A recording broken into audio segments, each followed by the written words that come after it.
Ever feel like life just doesn't quite add up?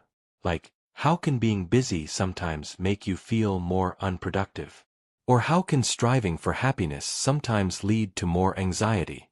We're diving deep into those subtle, head-scratching contradictions that are woven into the fabric of your daily life, revealing the surprising wisdom hidden within these paradoxes. Let's start with first. The more you chase sleep, imagine lying in bed, the room dark, the world silent, yet your mind refuses to follow. You close your eyes, hoping to drift into the softness of sleep, but instead, the harder you try, the more awake you feel. Minutes become hours, thoughts spiral into loops, and the very act of chasing rest seems to push it further away. This paradox, the more you want sleep, the more it resists, has haunted humans for centuries. It feels cruel, as if the body delights in defying its own needs. But beneath this cruel irony lies something profound about the mind, about control, and about the strange ways desire can sabotage itself. Psychologists call it the intention paradox. The act of intending to sleep creates a kind of performance anxiety. You know the body needs rest, you know tomorrow demands energy, and so you command yourself, sleep now. But the command awakens the very circuits that oppose it. You monitor your breathing, adjust your posture, measure time slipping away. Each check is a spark of consciousness, a flare of awareness, and consciousness is the enemy of sleep. Sleep is not taken by force. It is a surrender. And the harder you cling to it, the more it escapes. Consider how easily children fall asleep. A toddler plays, laughs, exhausts herself, and collapses mid-sentence, surrendering to the tide of fatigue without resistance. There is no chase, no thought of tomorrow's obligations, no internal demand to perform. Adults, by contrast, carry burdens, deadlines, failures, hopes, regrets. When they lie down, their minds do not rest, they rehearse. They calculate. They negotiate. And in trying to control the uncontrollable, they spark the very wakefulness they long to extinguish. This paradox mirrors other parts of life. The more you chase happiness, the more elusive it feels. The more you strain to be creative, the less original your thoughts become. The more you demand calm, the more anxious you grow. Sleep is simply the clearest metaphor for this truth. It is not achieved by grasping but by letting go. In Eastern philosophy, this is called Wu Wei, the art of effortless action, of allowing rather than forcing. Sleep, like many of life's treasures, belongs to those who stop chasing it. Science reveals another layer. When the brain anticipates failure, I won't be able to sleep tonight, it triggers the body's stress response. Cortisol rises, the heart rate quickens, and the nervous system shifts into alertness. This biological preparation, meant for survival, becomes a curse in the quiet of the bedroom. You lie there, desperate to rest, while your body, tricked by your fear of sleeplessness, prepares for danger that isn't there. It is the mind's betrayal of the body, a reminder that thought itself can disrupt the most natural rhythms. History is filled with stories of men and women plagued by this torment. Napoleon claimed he could sleep instantly, but Thomas Edison admitted he fought insomnia, his restless mind unwilling to dim. Nikola Tesla, in his relentless pursuit of invention, claimed he slept only 2 hours a night, his mind too alive to surrender. Writers, philosophers, and poets have described the endless pacing of sleepless nights, where the dark hours stretch into eternity and the clock becomes an enemy. To chase sleep is to fight a battle against your own shadow. And yet, there is a curious twist. Psychologists sometimes treat insomnia with a strange instruction: try to stay awake. Force yourself to lie in bed, eyes open, willing yourself not to fall asleep. The paradox reverses itself. The pressure evaporates, the anxiety fades, and without the chase, sleep sneaks in through the back door. By abandoning the pursuit, the body does what it always knew how to do. The river flows when you stop damming it with fear. But perhaps there is something more cosmic here than mere biology. The chase of sleep echoes the chase of control, the human desire to master every aspect of existence. We measure our calories, track our steps, optimize our routines. We treat life like a machine to be tuned. But sleep remains stubbornly untamed. It reminds us of our limits. We cannot order it, buy it, or demand it. We can only invite it, and wait. It is a nightly lesson in surrender, a reminder that not everything bends to willpower. For some, this paradox turns the night into a crucible of self-discovery. In the stillness, when sleep refuses to arrive, the mind wanders into strange territories. Old memories resurface, unresolved conflicts rise, dreams creep in before they are dreams. Insomnia can feel like a curse, but it is also a mirror, forcing us to confront the restlessness we bury during the day. Perhaps what keeps us awake is not the absence of sleep, but the presence of truths we have not faced. So why does chasing sleep make us more awake? Because sleep is not a goal, it is a surrender. It is not caught, it is allowed. The more you grip it, the more it slips away. And in that paradox lies a quiet wisdom about life itself. Some of the most essential things cannot be forced. They must be received. So the next time you find yourself staring at the ceiling, counting hours, demanding rest, remember this. Let go of the chase. Sleep is not an enemy to be captured, but a tide that comes when you stop struggling against it. Close your eyes, not with command, but with permission. Breathe, not to force, but to release. And perhaps, in that letting go, you will find that sleep has been waiting all along, just beyond the grasp of your desperate hands. The kindness expectation trap. Imagine offering someone your help. You give time, energy, even sacrifice something of your own comfort. In your mind, you picture the warmth of gratitude returning to you, the simple thank you, the recognition, maybe even reciprocity one day. But instead, silence. Or worse, indifference. The glow of giving collapses into something colder, disappointment, resentment, even betrayal.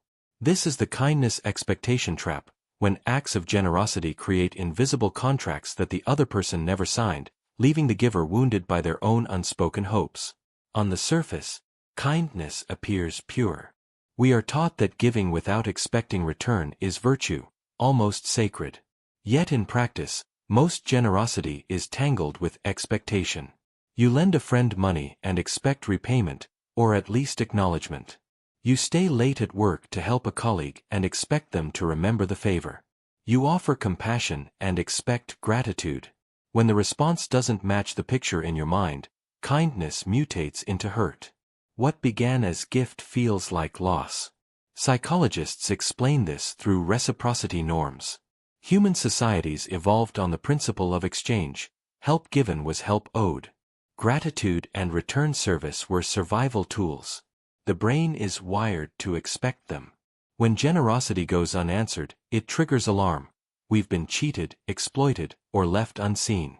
The body even registers disappointment chemically, lowering mood, increasing stress. This explains why some of the most bitter conflicts begin not with hatred, but with kindness unacknowledged. Examples surface everywhere. A parent gives endlessly to a child, only to feel invisible when the child grows independent.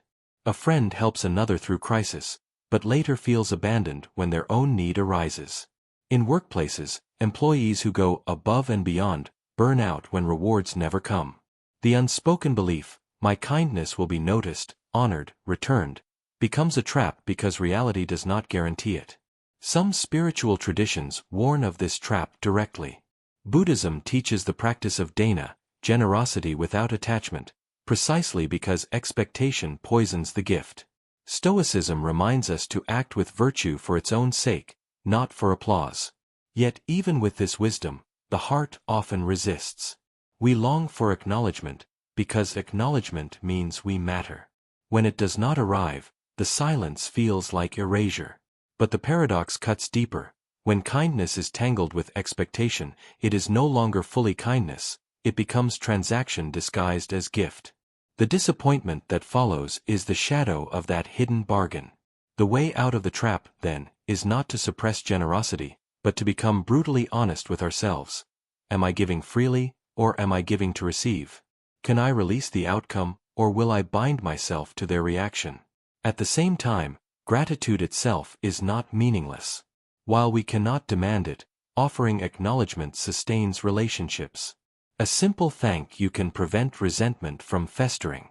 The trap is not only the giver's responsibility, it also reminds us, as receivers, of the silent weight generosity carries.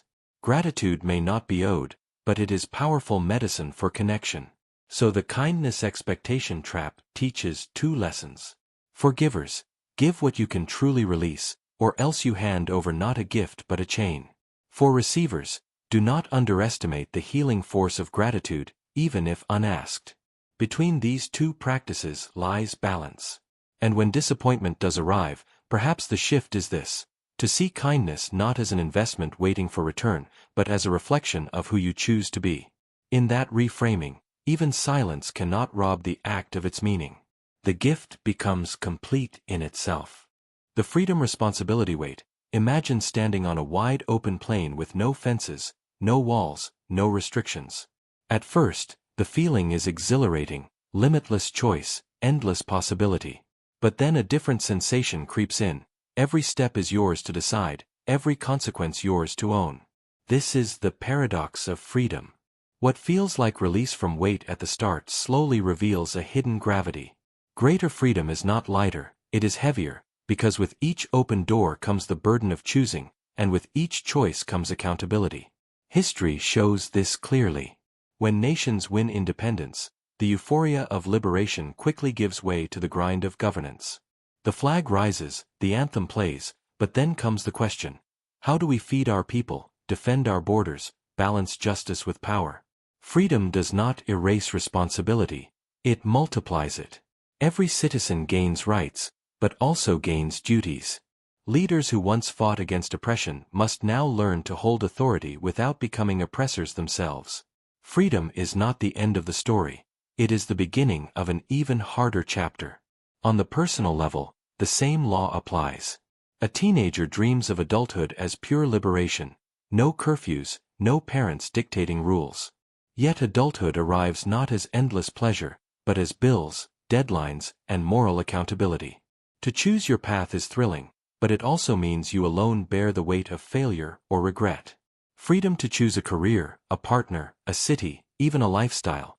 Each option is a gift and a burden, because once chosen, the responsibility is yours. The same applies to speech, belief, and identity. You can say what you wish, but you must carry what follows. You can live as you believe, but you must answer for the consequences. Philosophers have long warned us of this hidden weight. Jean-Paul Sartre called it the burden of freedom. When no external force dictates your actions, you must invent your own purpose, and nothing excuses you from that responsibility. Isaiah Berlin argued that liberty without responsibility collapses into chaos, and chaos quickly invites tyranny back in. Even ancient Stoics understood the principle. Freedom is not doing whatever you want, but having the discipline to bear the cost of your choices. Psychology adds another layer. When people are overwhelmed with too much freedom, too many options, too many open paths, they often experience decision paralysis or crushing anxiety. Choice becomes a prison of its own. This is why we sometimes long for rules, traditions, or even limitations. They lighten the unbearable weight of absolute autonomy. Responsibility makes freedom meaningful, but it also makes it heavy. And yet, this weight is not punishment, it is the very proof that freedom is real. If choices carried no consequences, they would not matter.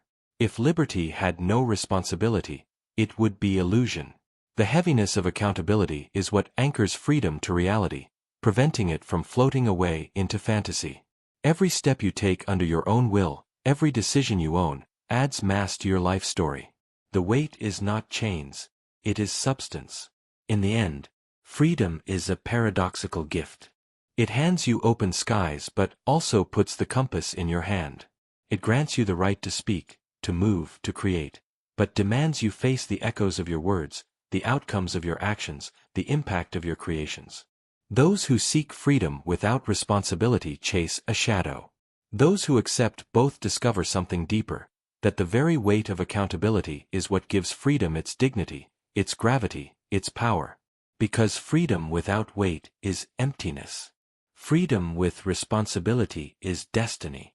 The self-improvement burnout. Imagine waking up each morning with a checklist already waiting in your mind.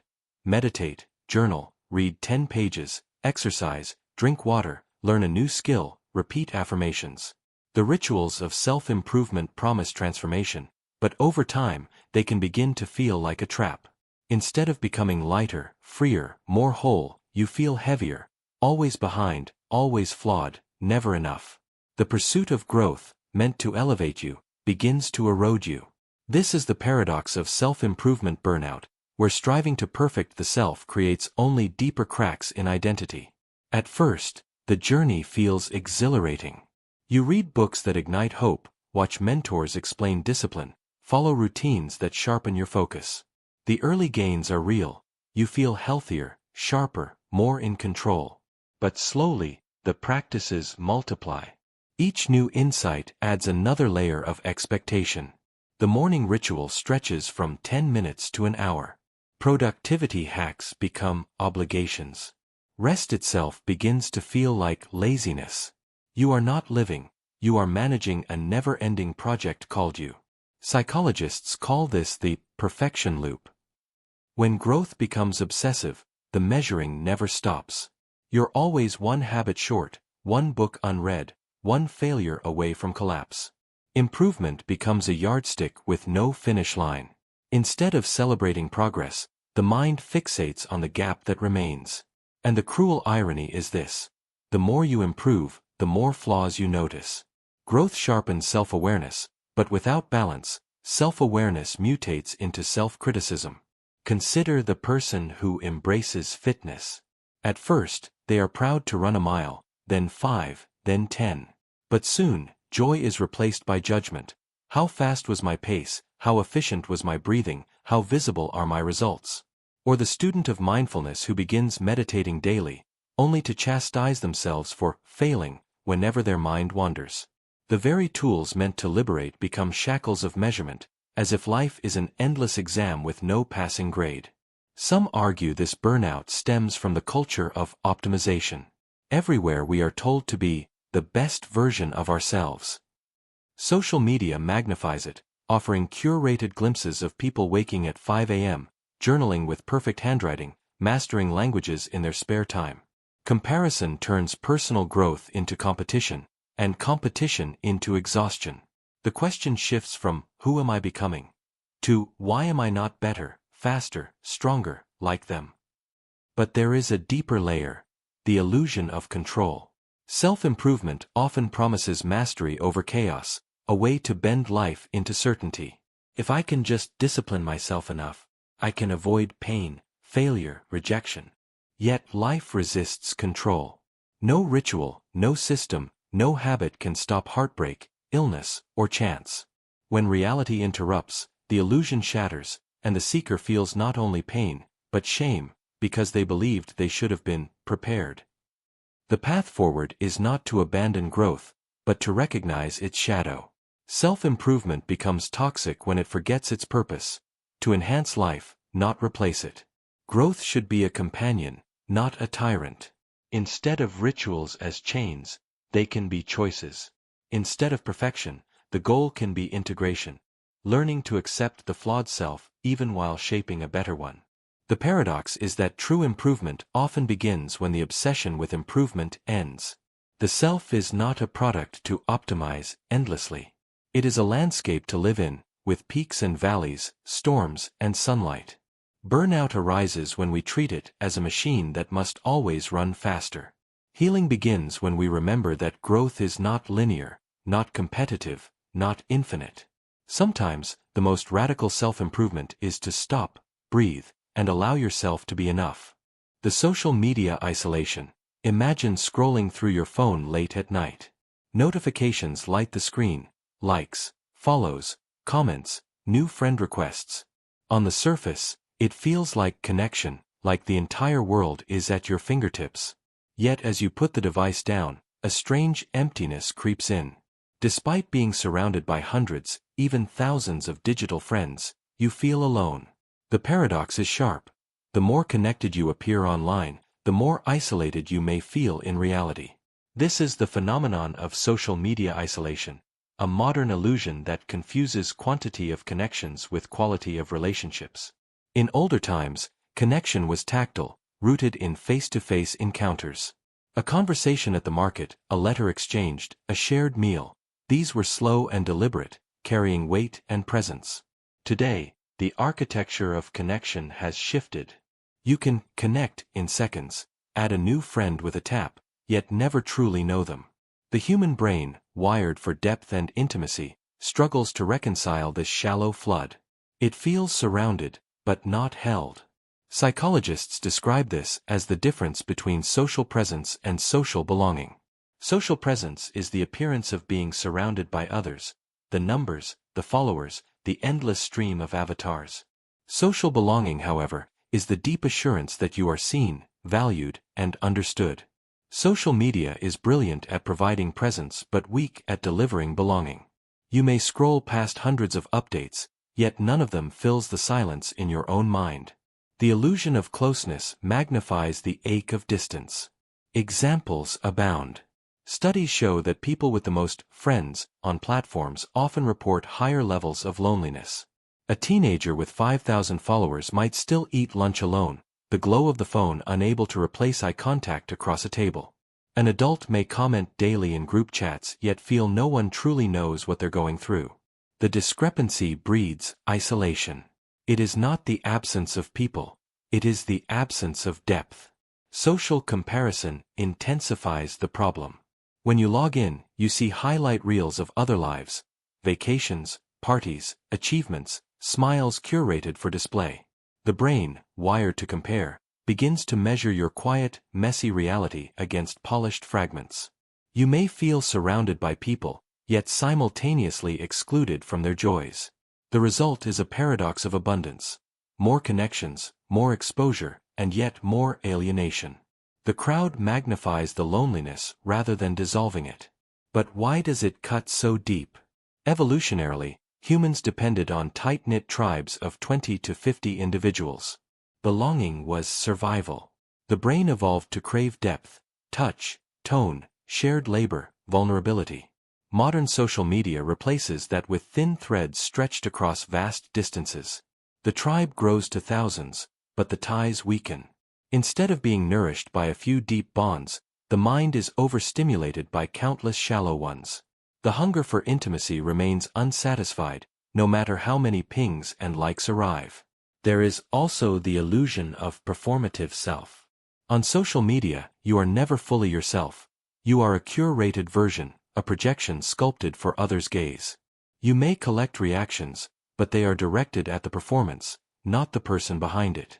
This deepens the sense of alienation. You are seen, but not truly seen. Surrounded, but not truly known. It is like being in a crowded room where everyone applauds the mask you wear while the real you quietly withers in silence. And yet, some describe this paradox as evidence of a larger script at work. In a simulation theory lens, perhaps the design of social media is not an accident but a coded experiment, an environment built to test how humans respond when connection becomes abundance without intimacy. The emptiness, then, is not failure but design, a feature to remind us that numbers cannot replace meaning, and that the true bonds of reality cannot be fully simulated. The stories of social media isolation are personal and haunting.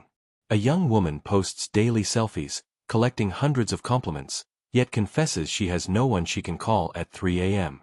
A man with thousands of connections on professional networks admits he has no friend to share coffee with. Influencers speak of feeling suffocated by attention, adored by strangers yet starved for genuine presence. These testimonies prove that isolation is not about absence, it is about the quality of presence we receive.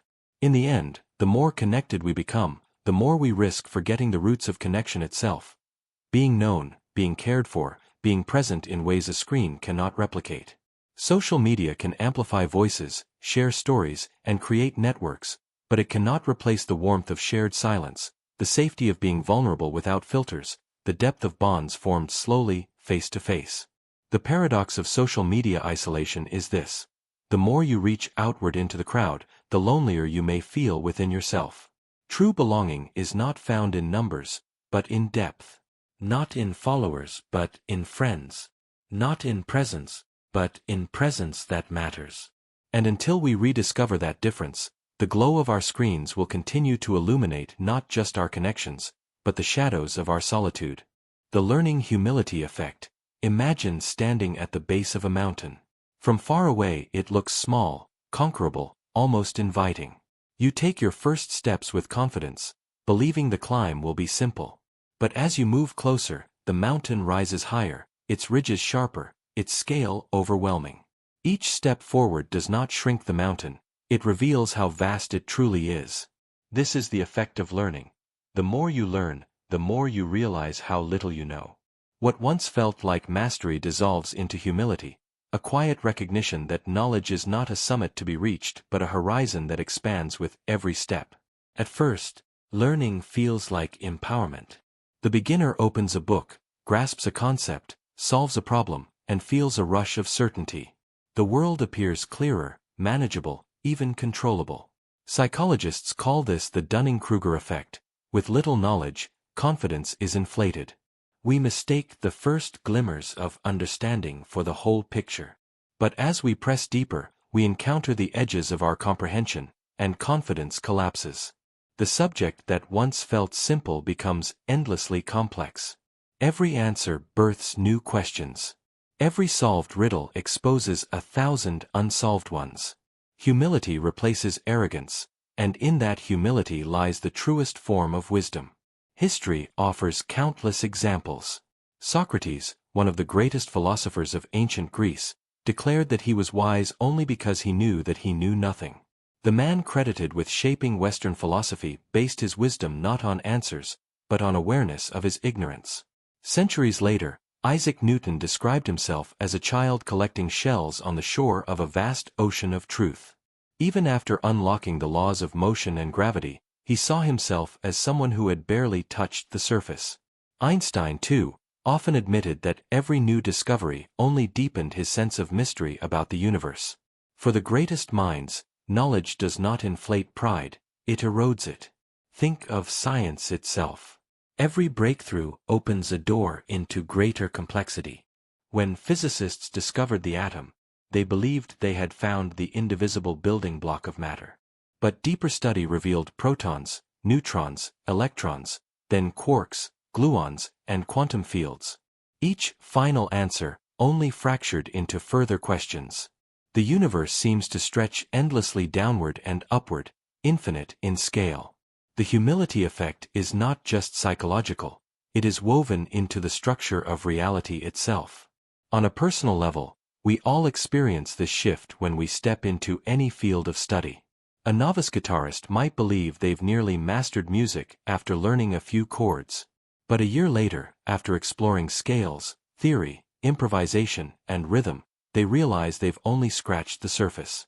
A student of history may think they understand a century after reading a single book, but after years of study they come to see how many perspectives, biases, and hidden narratives shape every event. In medicine, law, art, philosophy, everywhere, the pattern repeats. The shallow pool seems deep to the beginner. But once you wade in, you realize it is an ocean. This humility can feel discouraging at first.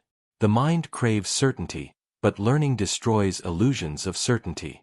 It confronts us with our limitations, our smallness in the face of vast truth. Yet it is also liberating. To accept that we do not know is to remain open, curious, and receptive. It prevents arrogance, tempers dogma, and invites dialogue. The most dangerous minds are not those that know little. It is those that know little but believe they know much. The most transformative minds are those that know much, but understand it is still not enough. There is also a paradox here. The humility effect means that the more expertise you gain, the less you feel like an expert. This is why genuine masters often downplay their authority, while amateurs loudly proclaim certainty. The true student knows the terrain is endless, while the beginner mistakes the first hill for the mountain. This is why wisdom so often speaks in quiet tones. It knows the size of the silence that surrounds it. Philosophers might say this effect teaches us about the very nature of knowledge. Knowledge is not possession, but relationship. It is not an object you can hold, it is an ocean you float upon. Every new fact is a ripple, not the whole tide. and the ocean is vast beyond comprehension. To learn deeply is to be humbled before that expanse, to recognize that certainty is fragile, and mystery is eternal. In daily life, the learning humility effect carries a lesson beyond academics. It invites us to approach one another with patience. No one has the full picture. Each person carries fragments, angles, shadows of truth. The arrogant pretend to own the whole, but the wise understand that we are all holding pieces of a puzzle larger than we can complete in one lifetime. This humility softens arguments, opens doors to collaboration, and allows us to grow together rather than fracture apart. So what does this mean for us as individuals? It means that the feeling of being overwhelmed by knowledge is not failure, it is progress. That sense of smallness is the sign you are moving closer to truth. The frustration of endless questions is proof that you have escaped the illusion of simplicity. And the humility that comes with deeper learning is not weakness, it is strength. It is the shield against arrogance, the anchor against false certainty, the fuel for endless curiosity. The more you learn, the more you realize how little you know. It is not a curse, but a compass. It points us away from pride and toward wonder, away from dogma and toward dialogue. It tells us that the greatest minds in history, from Socrates to Einstein, stood at the edge of knowledge and gazed into the abyss with awe, not arrogance. And it invites us to do the same. So the next time you feel overwhelmed by the vastness of what you do not know, remember this: that feeling is not a dead end. It is the truest sign that you are learning. The mountain was never small. The ocean was never shallow. The illusion of mastery was the lie. Real wisdom begins the moment you see how much lies beyond you. And in that moment of humility, you step into the endless horizon of learning, where every answer is only the beginning of another question. The productivity paradox. Imagine a life built around the chase for efficiency. You buy the faster computer, the quicker route, the app that trims seconds from each task. You stack productivity hacks like bricks, hoping to build yourself more hours, more freedom, more life. And yet, somehow, the opposite unfolds. The faster you move, the busier you become. The minutes you save are instantly filled by more demands, more noise, more obligations. Instead of liberation, you feel acceleration, life rushing past in a blur you can't slow down. This is the productivity paradox. The harder you try to save time, the less time you feel you actually have. History tells this story on a grand scale. When the washing machine arrived, futurists predicted leisure would explode, hours once spent scrubbing would be freed for rest and joy. When email replaced letters, communication became instant, promising smoother workflows and shorter days. Smartphones, calendars, automation, each invention was marketed as a time saver. And yet, we do not live in an age of surplus leisure. We live in an age where almost everyone says the same thing: I don't have enough time. Productivity has risen, but rest has not. Efficiency has multiplied, but calm has shrunk. Psychologists describe this as the efficiency trap. Every improvement in speed lowers the threshold of what is considered enough. When email made letters instant, we didn't write fewer, we wrote exponentially more. When video calls erased travel, the expectation became constant availability. As tasks become easier, the volume of tasks explodes. Like widening a highway to reduce congestion, the emptier lanes simply invite more cars until traffic is worse than before. Saving time creates new appetite to consume it. On a personal level, the paradox eats quietly at daily life. You rush through breakfast to start work earlier, only to fill the extra hour with even more deadlines. You buy gadgets to cut chores in half, but now the time saved is swallowed by screens and obligations. Even leisure becomes rushed: fast food, binge-watching, quick vacations. In trying to optimize existence, we reduce life to fragments, compressing meaning until each moment feels too thin to hold. There is also the psychological weight of acceleration. The more you optimize, the more conscious you become of time itself, counting minutes like currency slipping away. Every second feels measurable, every delay intolerable. This breeds anxiety. Not only do you feel rushed, but you feel guilty for not being faster. Instead of expanding time, productivity collapses it into constant urgency. The paradox is complete. The tools meant to free you now enslave you. And yet, this is not just failure. It reveals a hidden truth. Time cannot be conquered by efficiency because time is not a resource in the way money or fuel is. Time is lived, not saved. You cannot stockpile hours like coins. You can only inhabit them. The productivity paradox is a mirror showing us that our obsession with control blinds us to presence. We want to master the clock, but the clock is not the problem. The problem is forgetting how to be inside the hours we already have. Philosophers and sages warned of this long before apps and algorithms. Seneca wrote that life is long enough if lived well, but wasted when we scatter it.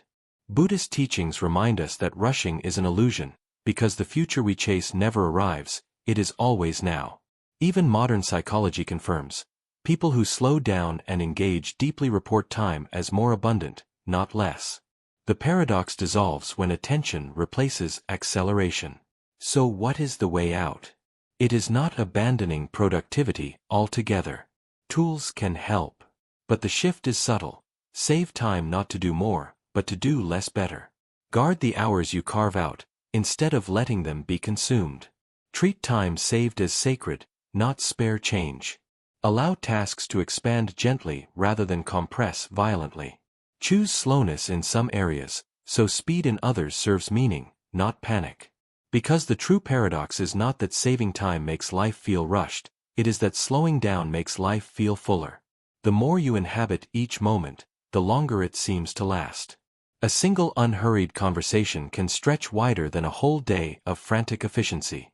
The clock measures minutes, but the mind measures presence. And presence is the only real wealth of time.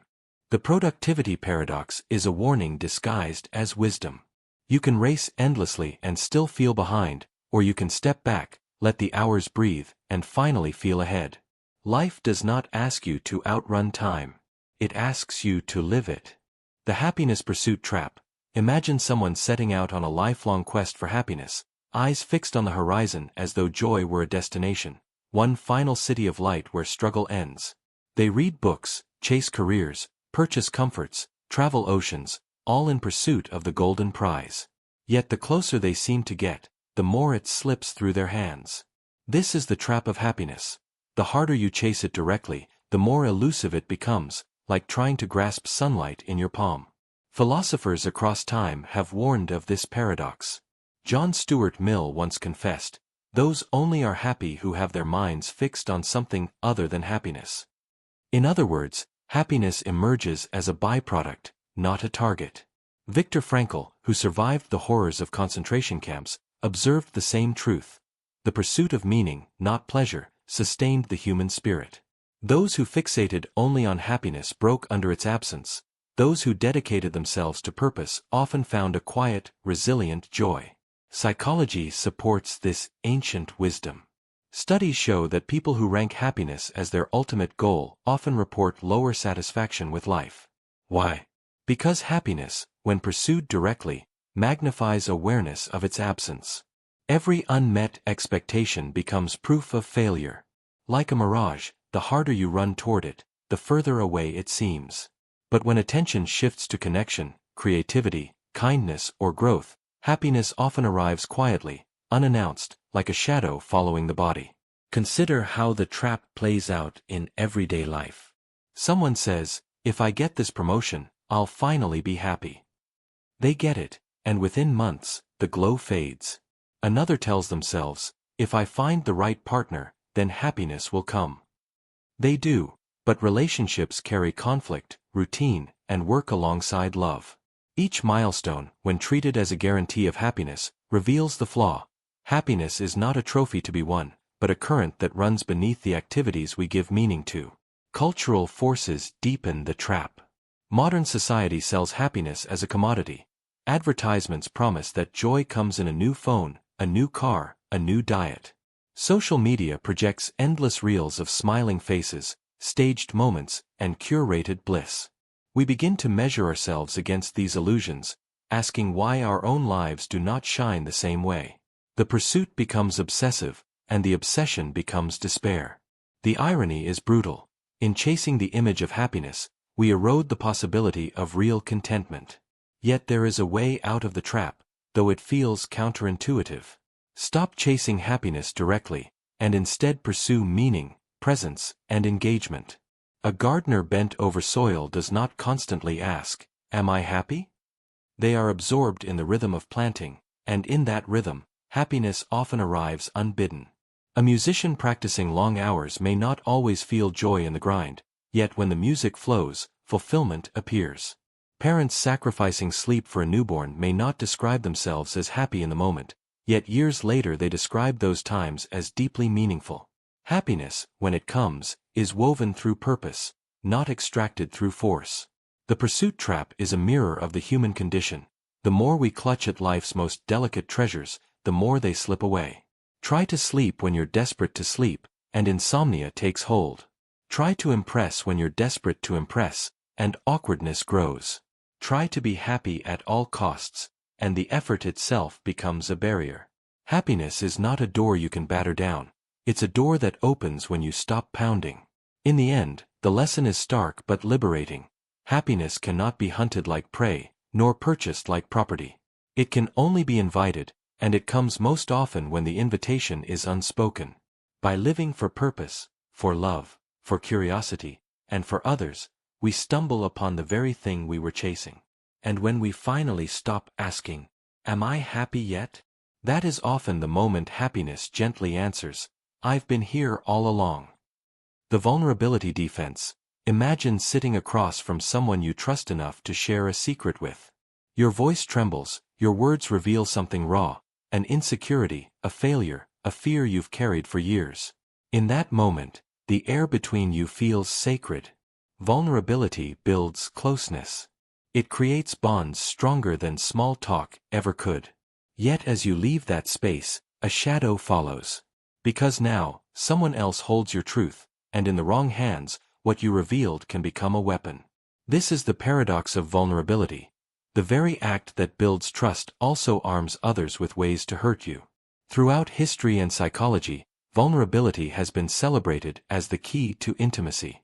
Friends, lovers, and even leaders are told to be authentic, to let down the walls. And often, this works. Research shows that sharing weakness deepens relationships, fosters empathy, and builds cooperation. In war, soldiers speak of the unbreakable bonds formed not through bravado but through shared fear. In families, it is often the quiet confessions, the whispered, "I'm scared," or "I need you," that create lasting connection. Vulnerability, at its best, is not weakness, it is courage. But courage is not without risk. Because for every bond strengthened, there is also exposure created. The same friend who comforts you today may, in anger, throw your secrets back tomorrow. The same partner who feels closer because of your honesty may one day use those confessions to wound you in separation. Even in professional life, being open can backfire. A leader who admits doubt may be admired by some, but perceived as weak by others. Vulnerability does not guarantee kindness, it only guarantees exposure. Psychologists call this the vulnerability paradox. To connect, you must be open. But to be open is to give away power. Trust becomes the hinge, and when trust is broken, the wound cuts deeper because it was carved from honesty. Many who have been betrayed retreat into silence, building walls higher than before. They learn that sharing invites danger, that intimacy carries cost. And yet, complete withdrawal is equally destructive, leaving a person isolated, safe but alone. Some philosophers argue that vulnerability is the truest test of human connection. If someone holds your weakness and chooses not to exploit it, that is proof of loyalty. Others see it through the lens of evolution. Openness functions as a gamble, a signal that says, "I trust you enough to let you in, do you trust me enough not to strike?" In most cases, the gamble pays off, building cooperation and community. But the possibility of betrayal is always there, lurking in the very structure of openness. There is also a darker interpretation. Vulnerability can become performance.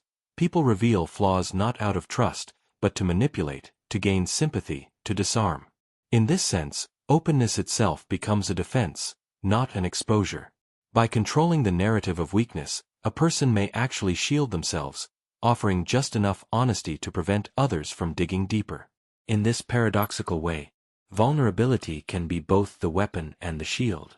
The lesson of the vulnerability defense is not to abandon openness, but to recognize its double edge. Every time you reveal yourself, you place power in another's hands. Sometimes they cradle it. Sometimes they drop it. Sometimes they sharpen it into a blade. To live fully is to risk this anyway, to step into connection knowing that hurt is possible, but believing that trust is worth it. And perhaps that is the truth. Vulnerability does not protect us, and it does not guarantee safety. What it offers is something different, the chance to be known, to be real, to be human in the eyes of another. Yes, it arms others with the power to wound you, but it also offers them the chance to protect you. And in that gamble lies the deepest intimacy we will ever find. The overplanning chaos. Imagine a person who plans every hour of their day with precision. Alarms mark when to wake, when to eat, when to exercise, when to work, even when to rest. Calendars are color-coded, lists are endless, goals are divided into minutes. At first, it feels like mastery, life shaped into order, chaos pushed back by discipline. But then, a small disruption occurs. The train is late. The meeting runs over. A phone call arrives unplanned. And suddenly, the whole structure trembles. What was meant to create control begins to collapse. The individual feels panic, not because of catastrophe, but because one small stone knocked down an elaborate tower of order. This is the paradox of overplanning. The attempt to eliminate chaos ends up magnifying it. Psychologists describe this as cognitive rigidity, the tendency to become trapped by our own systems of order. Structure is useful, but when it becomes too rigid, it loses the ability to bend.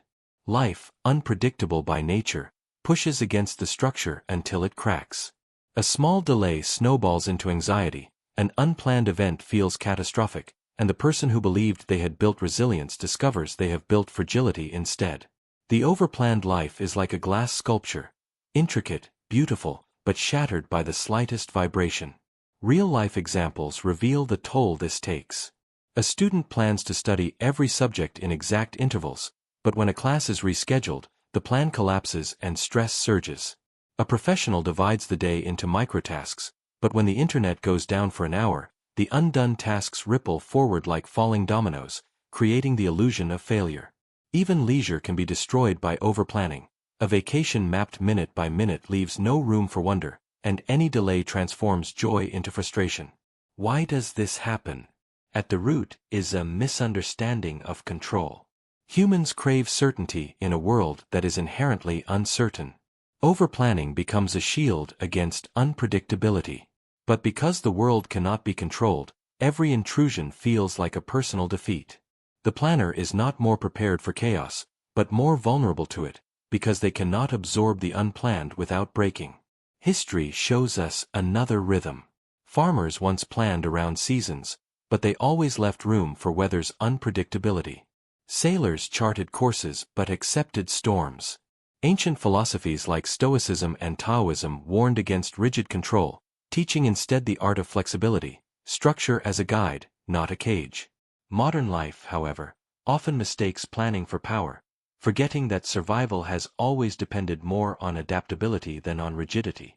In another light, the overplanning chaos resembles the fragility of code in a simulation. Imagine a program so carefully scripted that any unaccounted variable creates an error.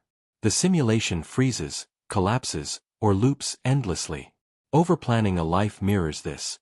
Every unexpected variable feels like a glitch, because the script did not allow for freedom. The system was too perfect, too tight, and thus unable to flow with reality. The psychology of perfectionism also plays a role. Overplanners often equate their worth with flawless execution. A missed task is not just a missed task, it feels like identity cracking. But life does not unfold perfectly. The strength of a person is not in sticking to a script, but in improvising when the script burns. Ironically, the people who plan less rigidly often adapt better. Their structures bend, shift, absorb, and survive. The danger of overplanning is not just stress, it is collapse of meaning. When a person measures success only by adherence to plan, they miss the richness of spontaneity. A chance encounter, a delay, a shift in rhythm may hold beauty, but to the overplanner, it registers only as disruption. Life becomes a battlefield where every deviation feels like loss, and joy is slowly suffocated by the constant need for control. And yet, there is a lesson hidden within the chaos. True resilience comes not from eliminating uncertainty, but from learning to dance with it. Plans should be maps, not prisons, guides for direction, not scripts for every moment. Flexibility, not rigidity, is what allows structure to survive reality. A plan too rigid will shatter. A plan that allows for chaos will thrive. In the end, the overplanning chaos reminds us of a simple truth. Life is not meant to be scripted perfectly. It is meant to be lived with space for the unexpected. To overstructure is to deny life its nature. The world will intrude. The train will be late. The call will come. And in those disruptions lies the real test, not of how tightly we can hold control, but of how gracefully we can let it go. The expertise narrowing. Imagine a craftsman sharpening the same blade every day, each stroke perfecting the edge, until at last the blade gleams with unmatched precision. But while the edge becomes flawless, the craftsman's world shrinks to the blade alone. This is the paradox of expertise. The deeper we dig into one field, the sharper our mastery becomes, and yet the narrower our vision grows. Deep skill can blind us to the wider world, as though brilliance in one direction casts shadows everywhere else. At the beginning of learning, curiosity spreads wide. A child asks questions about everything. Why the sky is blue, why birds fly, why people fight. Their vision is panoramic, touching every corner of life. But as education progresses, specialization takes hold. We choose one discipline, one craft, one career. We dive deep, learning its codes, solving its puzzles, refining our skill until we are no longer beginners. But as our knowledge sharpens in that field, we lose sight of other horizons. We become experts, and in becoming experts, we risk blindness. History is filled with examples of this narrowing. Scientists who mastered equations but failed to see the ethical consequences of their work. Physicians who could diagnose with perfect accuracy but dismissed the human suffering behind the symptoms. Economists who could model markets but ignored the social lives those markets disrupted. Expertise, when too narrow, becomes a tunnel, and inside the tunnel the world looks simple, self-contained, and complete. The expert forgets that outside the tunnel, vast landscapes remain unseen. Psychologists describe this as cognitive entrenchment. The more deeply you practice a skill, the more rigid your thinking becomes. You learn rules, you internalize patterns, you grow fast and efficient within the boundaries of your field. But when faced with new problems outside those boundaries, the very habits that made you strong can betray you. You default to familiar tools, forcing every challenge into the shape you already know. To a man with a hammer, everything looks like a nail. To an expert surgeon, every problem looks surgical. To an expert programmer, every problem looks computational. Depth becomes a prison. Consider the story of chess masters. They can recognize patterns of pieces in an instant, recall entire games from memory, calculate dozens of moves ahead. But outside the board, those same pattern detection powers do not necessarily translate. A grandmaster can be brilliant at chess yet ordinary at life's other puzzles, even blind to them. Their genius is real, but it is bounded, fenced in by 64 squares. Similarly, a scientist who knows everything about subatomic particles may struggle to understand politics or art. The narrowing is the price of depth. And yet, paradoxically, the wider world often demands breadth. Many breakthroughs happen not when experts dig deeper, but when knowledge from one field crosses into another. The discovery of DNA's structure required physics, chemistry, and biology together. The rise of artificial intelligence blends neuroscience, mathematics, linguistics, and engineering. Visionary minds often work at the intersections, where tunnels open into crossroads. But the more we train ourselves to be specialists, the less prepared we are to see beyond our walls. The narrowing of expertise is not just an academic problem. It is human. In daily life, people become so skilled at their jobs, their roles, their identities, that they struggle to see outside them. A lawyer trained to argue may struggle to listen. A doctor trained to cure may struggle to comfort. A soldier trained to fight may struggle to trust. Skill shapes not only what we can do, but how we see. And when our skill grows too deep, it can blind us to all the other ways of being. There is also a danger of arrogance. Experts, armed with mastery, may believe their skill grants them wisdom in every domain. History has seen physicists pronouncing on philosophy, economists on morality, politicians on science. Their confidence grows as their vision shrinks, leaving them blind to their own blind spots. The tragedy is not just ignorance, it is ignorance disguised as authority. Expertise becomes a mask that hides the vastness of what is not known. But there is a counterbalance. The most profound experts often pair depth with humility. They know that their mastery of one tunnel does not illuminate the whole landscape. Albert Einstein, despite reshaping physics, admitted that outside his field he was often just another fool. True mastery, paradoxically, comes with the recognition of limits. The deeper you dig, the more aware you become of the earth you have not touched. So what is the lesson of the narrowing? It is not to reject expertise, for society depends on it. Without deep skill, there is no medicine, no engineering, no art honed to brilliance. The lesson is to carry awareness of the tunnel, to remember that beyond it lies a world you cannot see. It is to balance depth with curiosity, to remain open to other fields, other stories, other truths. Perhaps the real danger is not in becoming an expert, but in forgetting that you are one among many. The doctor who remembers to listen to poets, the scientist who remembers to read history, the engineer who listens to philosophy, these are the ones who escape the prison of their own mastery. Breadth and depth, together, create wisdom. So the next time you admire great expertise, your own or another's, remember the paradox. The blade sharpens, but the vision narrows. The skill deepens, but the horizon shrinks. And wisdom lies not only in the perfection of the blade, but in remembering that the world is larger than the tool you hold. The relationship expectation spiral. Imagine falling in love with the idea of someone, not just who they are, but who you want them to be.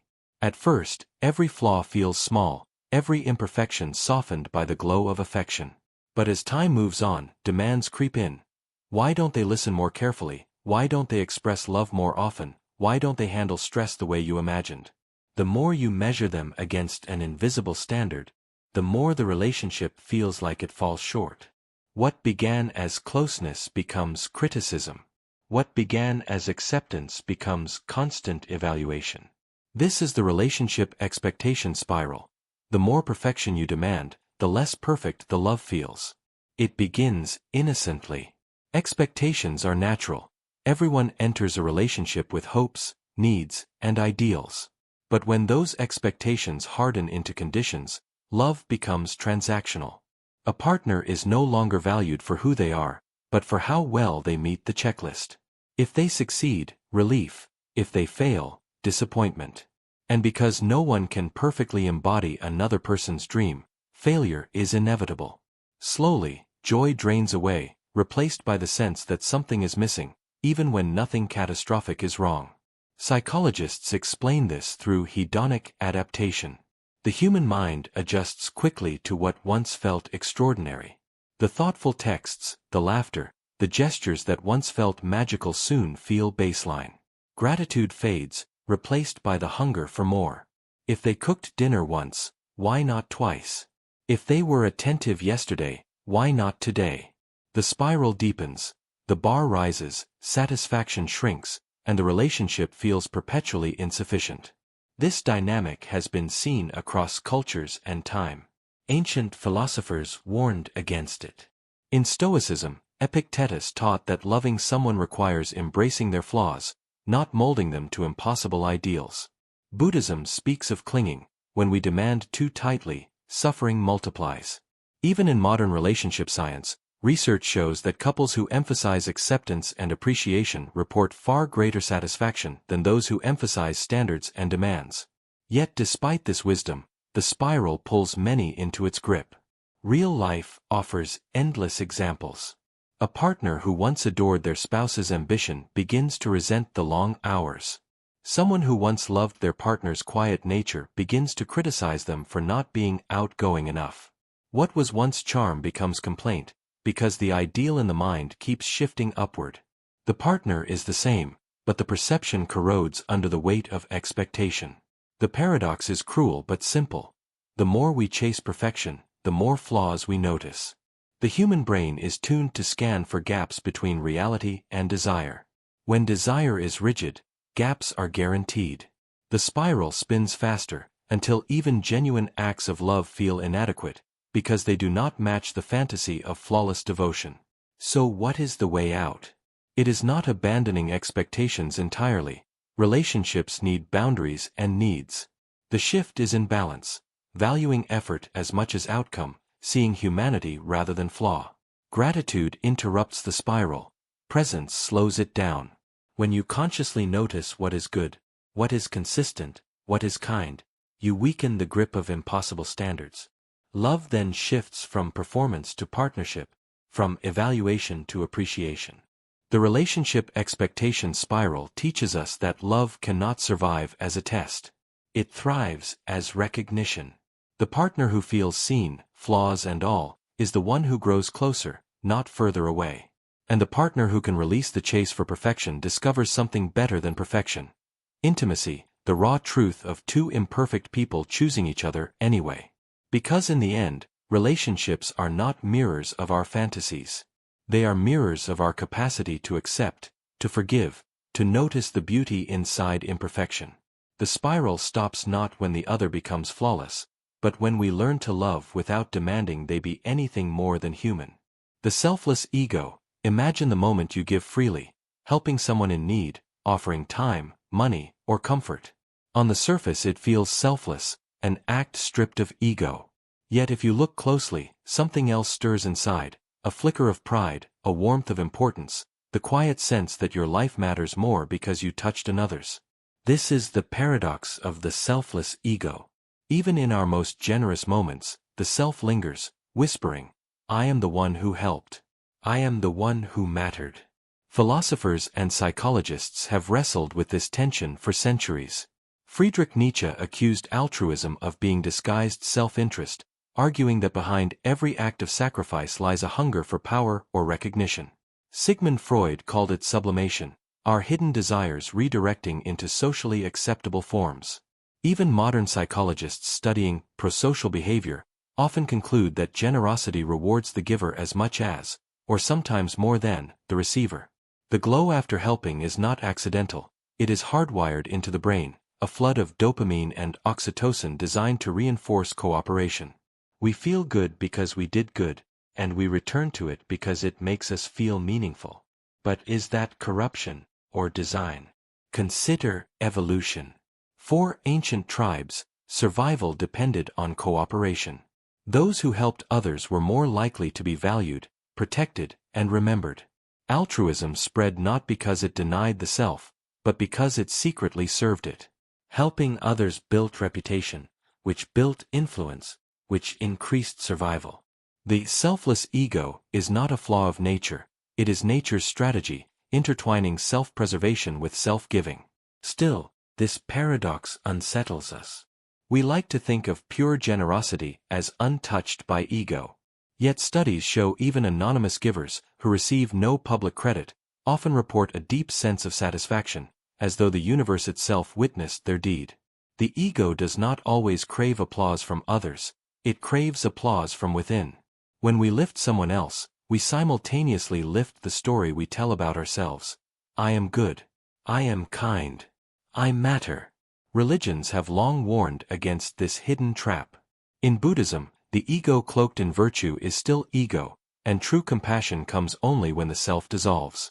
In Christianity, Jesus cautioned against giving, to be seen by others, urging secret acts of kindness so pure they leave no echo of pride. Yet even here, a reward is promised.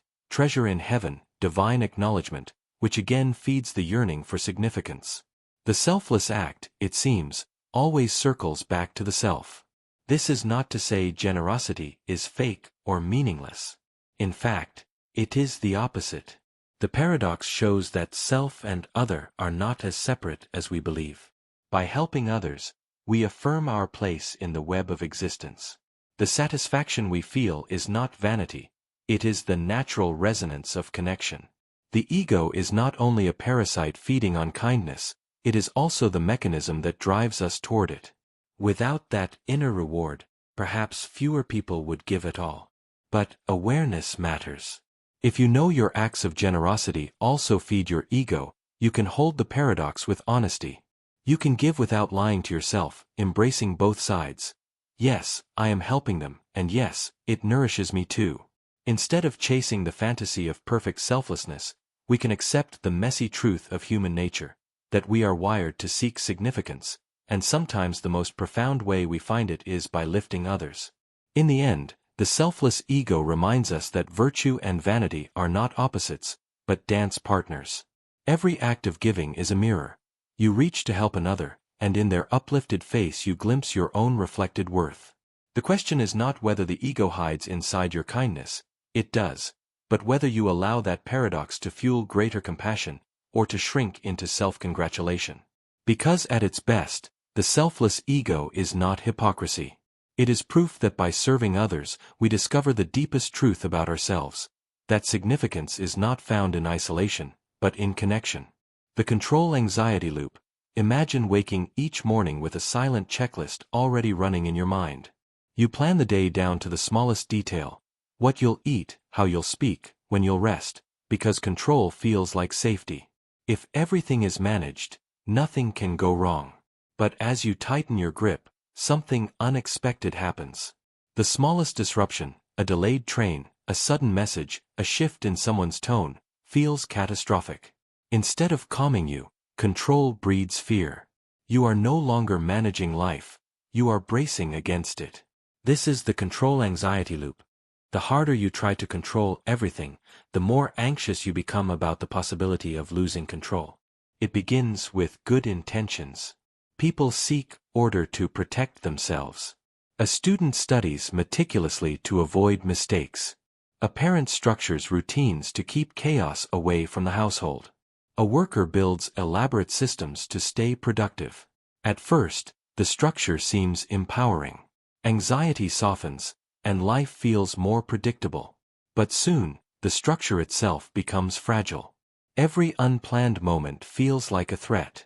The more you try to hold the world still, the more restless it becomes. Psychologists describe this as the paradox of control. Anxiety thrives on uncertainty, so people chase control to soothe it. But in reality, the world is not controllable. Plans break. People surprise us. Accidents happen. And when control inevitably slips, the fall feels harder because we believed it was avoidable. A person who never expected certainty is less shaken by uncertainty than the one who planned every breath. The loop tightens. More control leads to more fear demands more control, until life becomes a cycle of clenched fists. Consider the perfectionist who edits an email for hours, terrified of a single error. The attempt to control every word doesn't calm them, it raises the stakes. Or the traveler who plans every detail of a trip, only to unravel when a flight is delayed. Or the parent who micromanages a child's every move, only to panic when the child acts independently. In each case, the pursuit of control backfires, feeding the very anxiety it was meant to prevent. Some traditions offer another perspective. Stoic philosophy, for instance, teaches that peace comes from distinguishing what is within our control and what is not. Epictetus wrote that freedom lies in surrendering the external, mastering only the self. Similarly, modern psychology emphasizes acceptance. Anxiety diminishes not when we eliminate uncertainty, but when we learn to live with it. Control is not wrong. It is simply limited. The loop forms when we confuse limited influence with absolute power. Yet breaking the loop is difficult. Letting go feels like danger. It feels like stepping into chaos without armor. But in truth, surrender can be the beginning of calm. When a person learns to accept unpredictability, the world becomes less threatening. A train delay is inconvenient, not catastrophic. A missed detail is human, not ruinous. A plan that falls apart is not the end, it is a reminder that life moves on without perfection. The control anxiety loop is not just a psychological trap, it is a mirror of modern life. In a world of constant alerts, measurements and metrics, we are trained to monitor everything, to anticipate every failure. But the more we try to master life like a machine, the more we feel like machines breaking down. Humanity was never meant to live in perfect control. It was meant to live in balance, shaping what we can, releasing what we can't. And so the loop can only be broken by a paradox of its own. Peace comes not from controlling more, but from releasing more. The calm you seek is not at the end of tighter rules and stricter plans. It arrives when you step back, breathe, and allow the world to be as unpredictable as it is. Control will never silence anxiety, but acceptance can. And in that surrender lies the freedom we were chasing all along. The effortless effort. Imagine someone straining at a locked door. They push, shove, apply all their strength, their body trembling under the weight of effort. Nothing moves. Then, another person walks up, turns the handle gently, and the door swings open. This is the paradox of effort. Sometimes, the harder we try, the more resistance we create, while the softer approach dissolves the obstacle. In life, there are moments when less effort, more ease, produces results that all our overexertion could not achieve. Ancient traditions spoke of this truth. Taoist philosophy calls it Wu Wei, effortless action. It is not laziness or inaction, but harmony with the flow of things. The river does not strain as it carves valleys, it moves in accordance with its nature, and over centuries, it reshapes landscapes.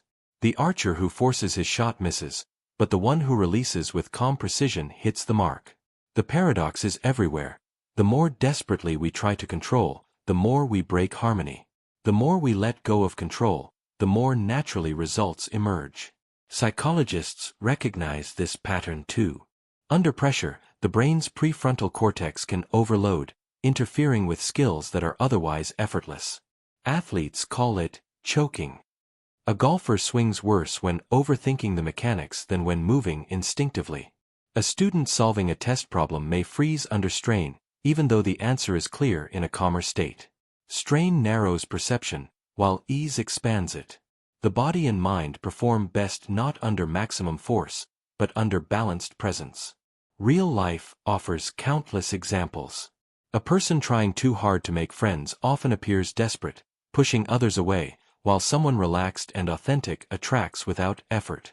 A manager who micromanages every detail suffocates progress, while one who steps back allows a team's creativity to flourish. Even in physical strength, a martial artist knows that yielding at the right moment defeats brute force. True mastery lies not in constant exertion, but in the ability to apply effort with precision, at the right place, the right time, and then release. The danger of overexertion is that it feeds on itself. The harder you push, the more frustrated you become, and the more resistance you generate. Life becomes a cycle of forcing outcomes that refuse to appear. It is like trying to clear muddy water by stirring it. The more you agitate, the cloudier it gets. Only when you stop moving does the water settle into clarity. From another angle, the effortless effort can be seen as a script within a larger design. In a simulation, the system may reward flow rather than strain, balance rather than force. Overexertion might create friction in the code, while harmony aligns with its underlying logic. To notice that doing less achieves more may be glimpsing a hidden law of the program. Life is not a contest of raw force, but a puzzle solved by alignment. Symbolism lingers here too. Fire burns brightly not when suffocated by fuel, but when given space to breathe. Music becomes beautiful not from endless notes, but from pauses and rests that shape the melody. A painting is not just color, but empty canvas where meaning breathes. Effortlessness is not absence of effort, it is effort refined, purified, channeled so precisely that it no longer feels like strain. The effortless effort unsettles us because it contradicts the cultural script we inherit. Work harder, push stronger, grind without rest. And yet, the deeper truth whispers otherwise. The greatest athletes speak of flow states. The greatest thinkers describe breakthroughs arriving not during grinding hours, but during walks, baths, dreams. Strain blocks the gates, release opens them. Effortless effort is not passive, it is intelligent, measured, in tune with reality's rhythm. In the end, doing less to achieve more is not a trick, but a reminder that life responds to balance. Push when needed, rest when required, release when forcing would only harden resistance. Effort is necessary, but effort without harmony becomes self-defeating. True power lies in learning when to act, when to yield, when to trust the natural unfolding. So the next time you find yourself straining, consider this. Perhaps the key is not more force, but less. Not more control, but more trust. Effortless effort is not weakness, it is mastery, the quiet art of aligning with the currents of life instead of exhausting yourself by swimming against them. And when you glimpse it, you realize the paradox is true. Sometimes, by doing less, you finally achieve what all your struggle could not. The trust fall risk. Imagine leaning backward, eyes closed, arms crossed, and letting yourself fall. Someone stands behind you, ready to catch you, or at least, that is what you believe. That moment, suspended between trust and risk, is more than a team-building exercise. It is the essence of human connection. To trust is to fall without guarantees. It deepens bonds, yet it sharpens the knife of betrayal. Trust makes intimacy possible, but it also makes devastation unavoidable when it is broken. From childhood, we are taught to trust. A baby reaches for a parent's arms, instinctively believing they will be held. A child steps onto a school bus, trusting the driver to deliver them safely. Each of these small trusts builds a foundation for human life. Without trust, society collapses into suspicion, isolation, and fear. But every act of trust contains risk. We lean on others not knowing if they will bear the weight, and the more we lean, the deeper the wound if they step aside. History is filled with stories that show both sides of this paradox. Julius Caesar trusted Brutus, calling him a friend, only to be undone by his betrayal in the Senate chamber. That is why Shakespeare gave us the immortal line, "Et tu, Brute?" The anguish of betrayal magnified because it came from trust. Centuries later, countless leaders, lovers, and friends have lived the same pattern in quieter forms. The higher the trust, the more shattering the fall. Psychologists explain this as the asymmetry of trust. It can take years to build, yet seconds to destroy. Once broken, trust rarely returns to its original strength. The betrayal becomes a scar, a permanent mark on the relationship. This fragility is why trust is both so powerful and so dangerous. It is the currency of connection, yet it is always at risk of being devalued. Consider love. To fall in love is to offer the deepest trust, to let someone else hold your heart. That trust creates intimacy, joy, even a sense of home. But if betrayed, the devastation cuts deeper than any wound a stranger could inflict. The very thing that made love beautiful, the vulnerability of trust, makes the betrayal unbearable. Without trust, there is no love. But with trust, love always carries the risk of heartbreak. The same is true in friendship. A friend is trusted with secrets, with weaknesses, with the unguarded self. When that trust is honored, the bond becomes unbreakable. But when it is betrayed, through gossip, abandonment, or deceit, the loss reverberates, leaving one cautious, hesitant, afraid to trust again. We carry these betrayals forward, shaping the way we approach every new connection. And trust extends beyond individuals. Entire societies depend on it. We trust that the food we eat is safe, that the bridges we drive across will hold, that the rules of law will protect us. When institutions betray that trust, through corruption, negligence, or lies, the devastation is collective. Revolutions are born not merely from hunger or hardship, but from broken trust between the governed and the governing. Trust holds the invisible threads of civilization together. When it unravels, chaos spreads. Yet, paradoxically, the risk of betrayal does not stop us from trusting. We cannot live without it. A life without trust is one of isolation and paranoia, a prison of self-protection. So again and again, we extend our hands, open our hearts, and lean backward into the unknown. We trust not because it is safe, but because without it, life is unlivable. Trust is the risk we must take to find meaning.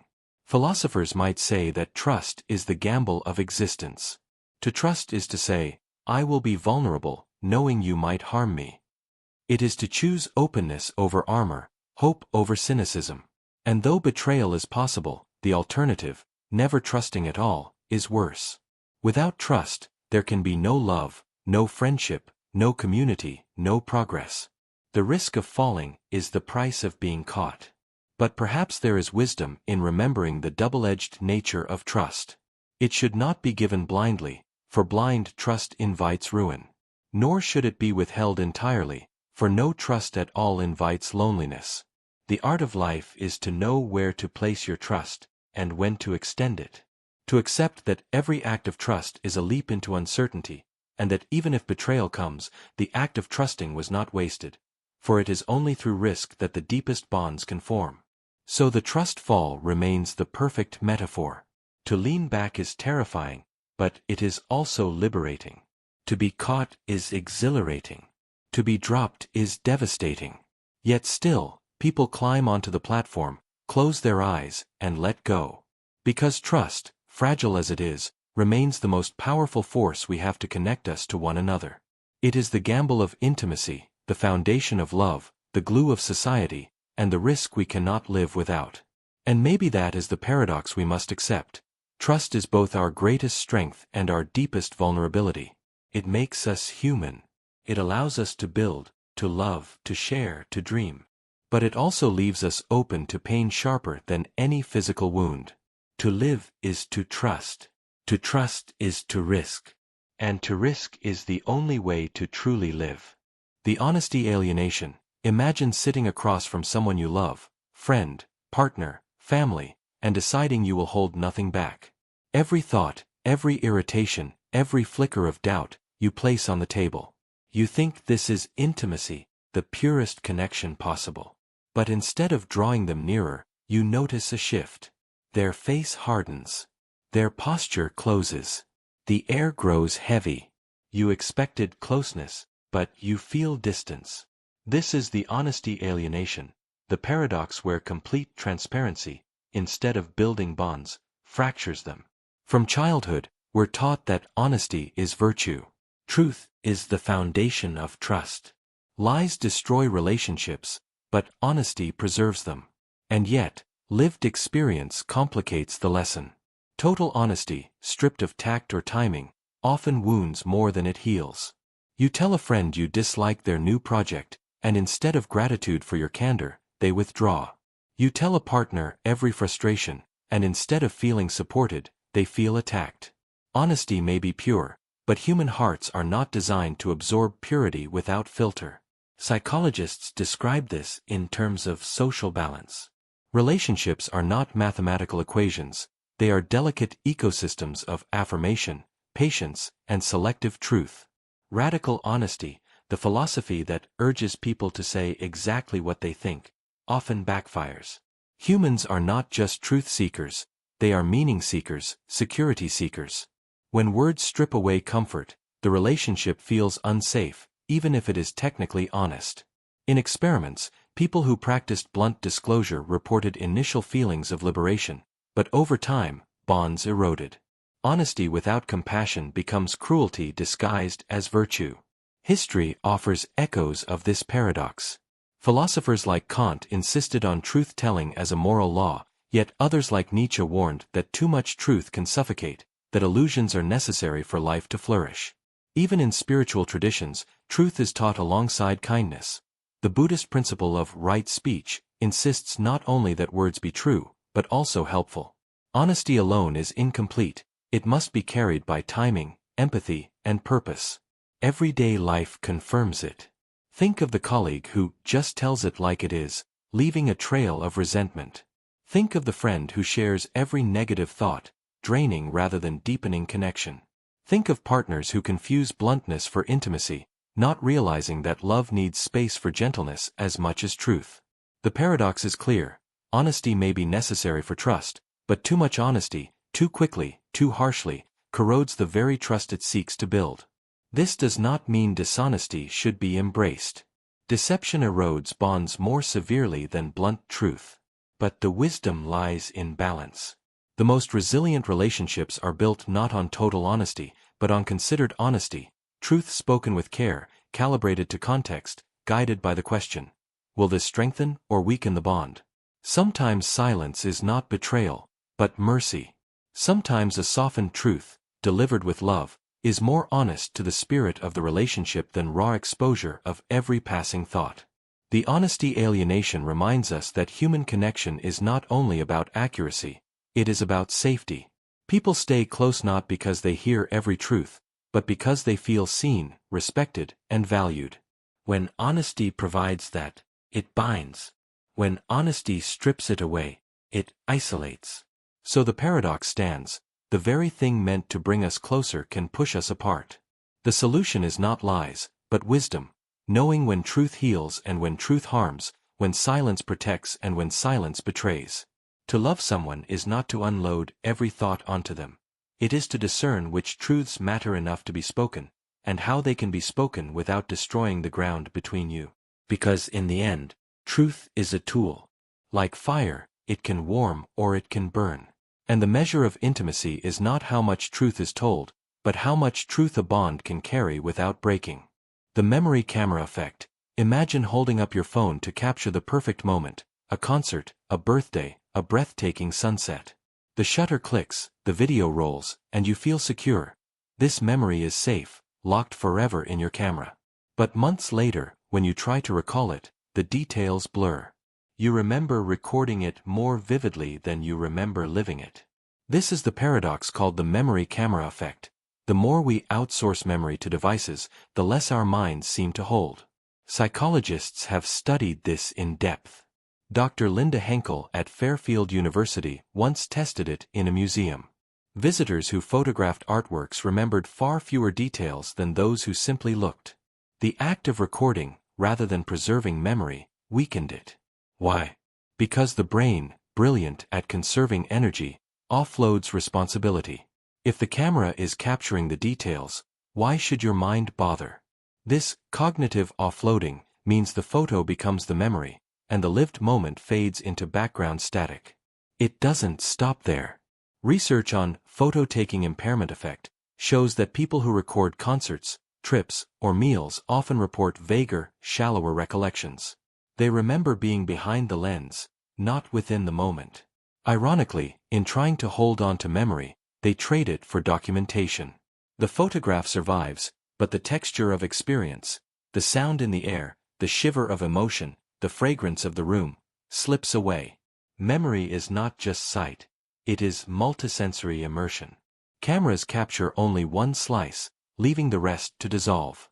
Yet the effect is not absolute. Other studies reveal a twist. When people photograph with intention, zooming in on details, framing with attention, they actually remember better. The key is presence. A camera used as an extension of attention can sharpen memory. A camera used as a substitute for attention can erase it. The line is thin, and we cross it without noticing. Think of how it shapes our lives today. Parents film every milestone of their child's growth, but sometimes struggle to recall the feeling of the first step itself. Travelers return with thousands of photos but struggle to relive the awe they felt in the moment.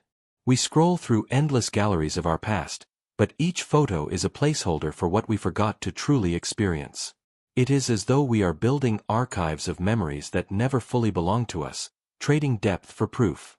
Philosophers might argue this reveals our deeper insecurity. We fear the fragility of memory, so we externalize it. But in outsourcing, we risk hollowing it out. Just as writing once weakened oral memory, cameras may weaken lived recall. The irony is stark. In trying to immortalize life, we sometimes diminish it. Simulation theory offers another angle. What if memory is not stored solely in our brains, but in the system around us? Recording with cameras may tell the program it need not encode the moment as deeply, because a backup exists in the external database. Like saving a file to the cloud, the system reduces local storage. Our weaker recall may not be accident, but design, a form of efficiency within a larger architecture. And yet, the memory camera effect is not only a cautionary tale. It is also an invitation. To remember more vividly, we must sometimes resist the urge to record. To hold a moment fully, we must dare to live inside it, trusting that memory itself, fragile, imperfect, human, is the truest camera of all. So the next time you feel your hand twitch toward the lens, pause. Breathe in the air, listen to the hum around you, let your eyes linger. The image may fade, but the depth will remain. And when you recall it later, it will not be pixels on a screen but the living echo of reality, held inside you, not outsourced, not diminished but your own. The choice paralysis. Imagine standing in front of a wall of possibilities.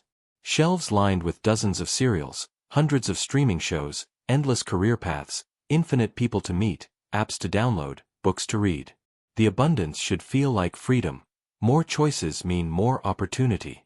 Yet instead, your chest tightens, your mind stalls, and the act of choosing becomes exhausting. You leave the store without buying. You scroll for hours without watching. You hesitate on the biggest decisions, paralyzed by the very freedom you craved. This is the paradox of choice paralysis, when too many options make decision-making harder, not easier. The psychologist Barry Schwartz called this the paradox of choice. At first, more options feel empowering. If there are only 2 kinds of jam at the market, you might settle reluctantly. But if there are 30, surely you'll find the perfect one. Studies, however, show the opposite. Shoppers faced with a vast display of jams were less likely to buy at all than those offered just a few. With fewer options, choice feels manageable. With too many, choice feels like a burden. Why does abundance overwhelm us? One reason is fear of regret.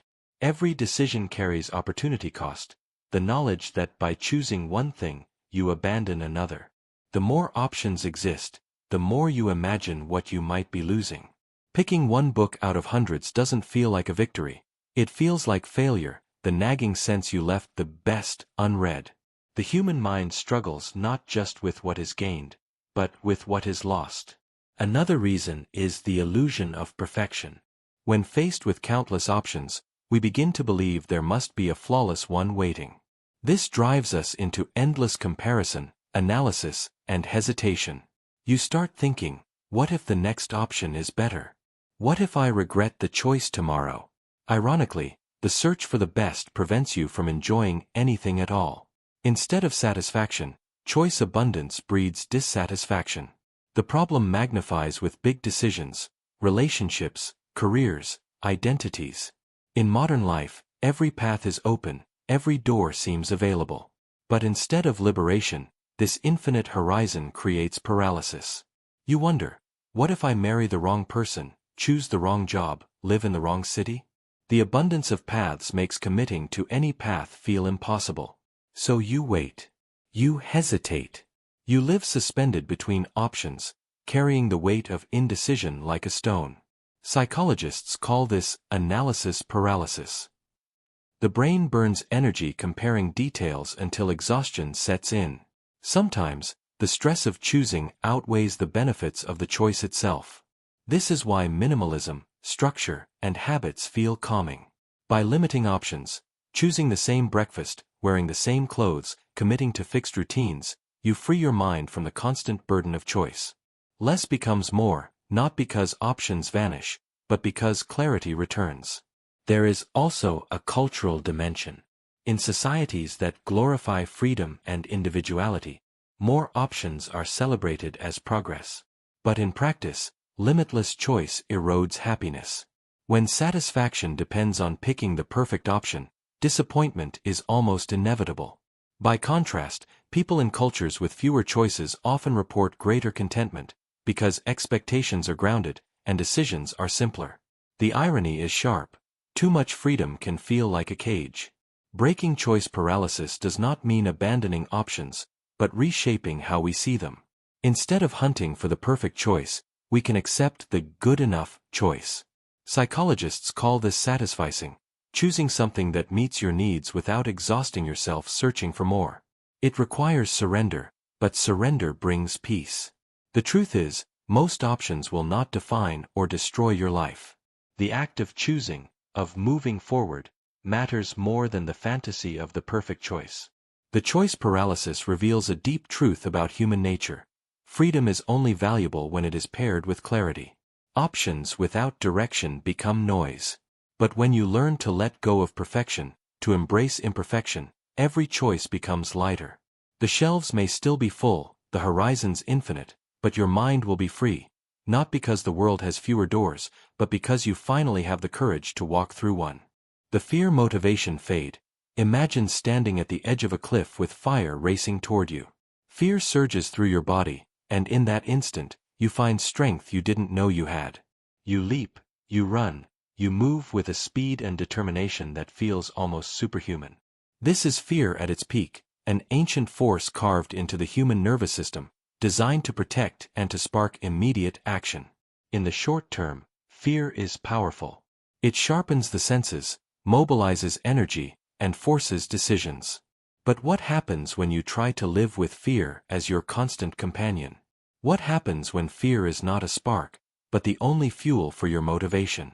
The answer is inevitable. The flame burns out. Fear is one of the oldest motivators in human history. Our ancestors survived because fear made them run from predators, avoid poisonous plants, and stay close to the safety of the tribe. Fear's logic is simple: act or suffer consequences. That clarity makes it an effective short-term driver. Deadlines are met when fear of failure looms. Soldiers fight harder when fear of death presses near. Even students cram all night when the fear of failing the exam spikes. But beyond the moment of crisis, fear begins to lose its power. You cannot live at the cliff's edge forever without breaking. Psychologists explain this as fear habituation. The nervous system adapts. What once terrified you becomes normal over time. The heart cannot keep pounding at the same pace indefinitely. Adrenaline cannot flow endlessly without exhaustion. When fear is stretched too long, it transforms from fuel into poison. Anxiety replaces clarity. Burnout replaces energy. People who live under constant fear, fear of losing jobs, fear of disappointing others, fear of not being enough, eventually collapse under the weight of it. Fear, meant to save life in the short term, slowly erodes it in the long term.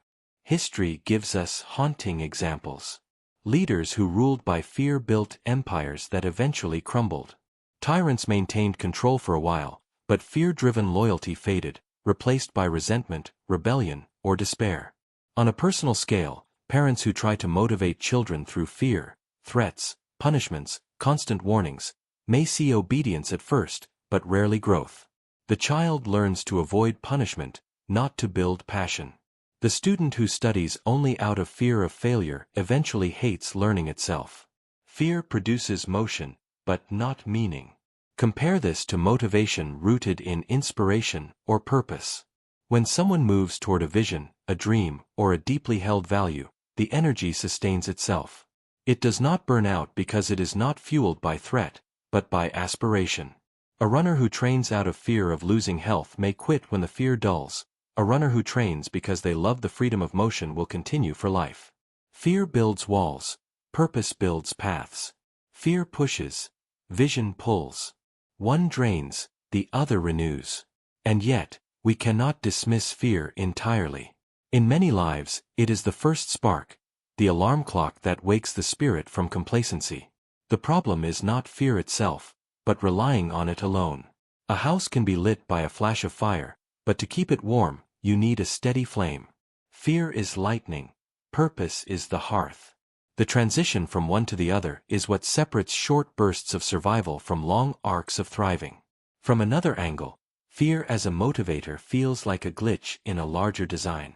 In a simulation-like reality, fear could be coded as a primal trigger, a way to keep characters moving when they would otherwise stagnate. But perhaps the code is not meant for permanence. Maybe fear is only an initial push, a failsafe, a starting mechanism. The true script demands we evolve beyond fear, learning to sustain ourselves through deeper meaning. When fear alone drives the system, it destabilizes. When purpose replaces fear, the system finds balance again. Real-world lives echo this truth. The worker who clings to a job only out of fear of poverty eventually burns out, their health collapsing. But the worker who shifts from fear to passion, who learns to see their job as service, growth, or craft, sustains energy for decades. The artist who paints out of fear of being forgotten dries up. The artist who paints out of love for beauty creates endlessly.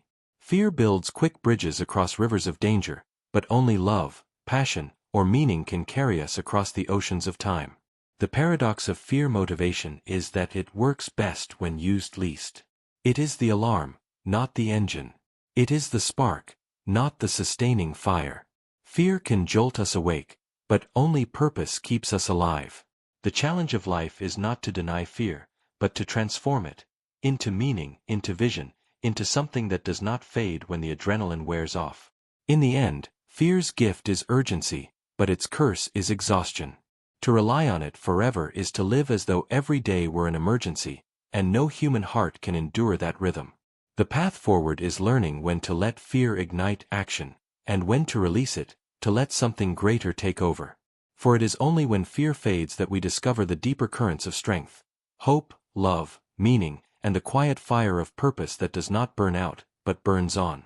The wealth-happiness plateau. Imagine chasing a number, a figure glowing in your mind like a golden finish line. You tell yourself that once you reach it, life will finally settle into ease, joy, and fulfillment. More money, you believe, will mean more happiness. And in the beginning, this is true. Poverty shackles the mind. Hunger gnaws at peace. Debt corrodes every thought. Money, at first, liberates. It buys safety, comfort, and freedom from fear. But here lies the paradox. After a certain point, the curve flattens. The graph of wealth and joy does not rise forever. It plateaus. And once you reach that plateau, more money adds comfort, but no deeper happiness. The treasure chest fills, yet the heart remains restless. Studies in psychology and economics have traced this paradox again and again. The Nobel Prize-winning research of Daniel Kahneman and Angus Deaton suggested that in the United States, happiness levels rise with income up to a certain threshold, roughly $75,000 a year in their findings. Beyond that, increases in wealth add little to daily emotional well-being. Later research refined the numbers, debated them, and revealed variations across cultures, but the pattern remained. Money improves happiness when it alleviates suffering, but once basic needs are secure, the gains diminish rapidly. A billionaire and a comfortable middle-class earner report surprisingly similar levels of day-to-day joy. The plateau is real. Why does this happen? Because happiness is not a product stacked in a store that can be bought indefinitely. It is rooted in human psychology, in relationships, in meaning. Once you can pay your bills, sleep safely, and feed your family, more dollars do not buy more hours in the day, more love in your life, or more purpose in your existence. They buy bigger houses, faster cars, shinier objects, but human satisfaction does not scale with luxury.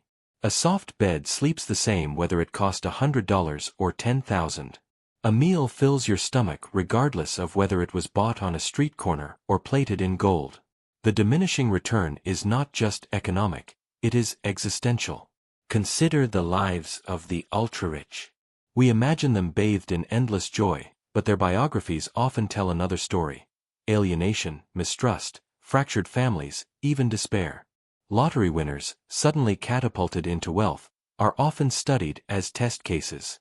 Many report a surge of happiness that quickly fades into normalcy, while others spiral into debt, addiction, or depression.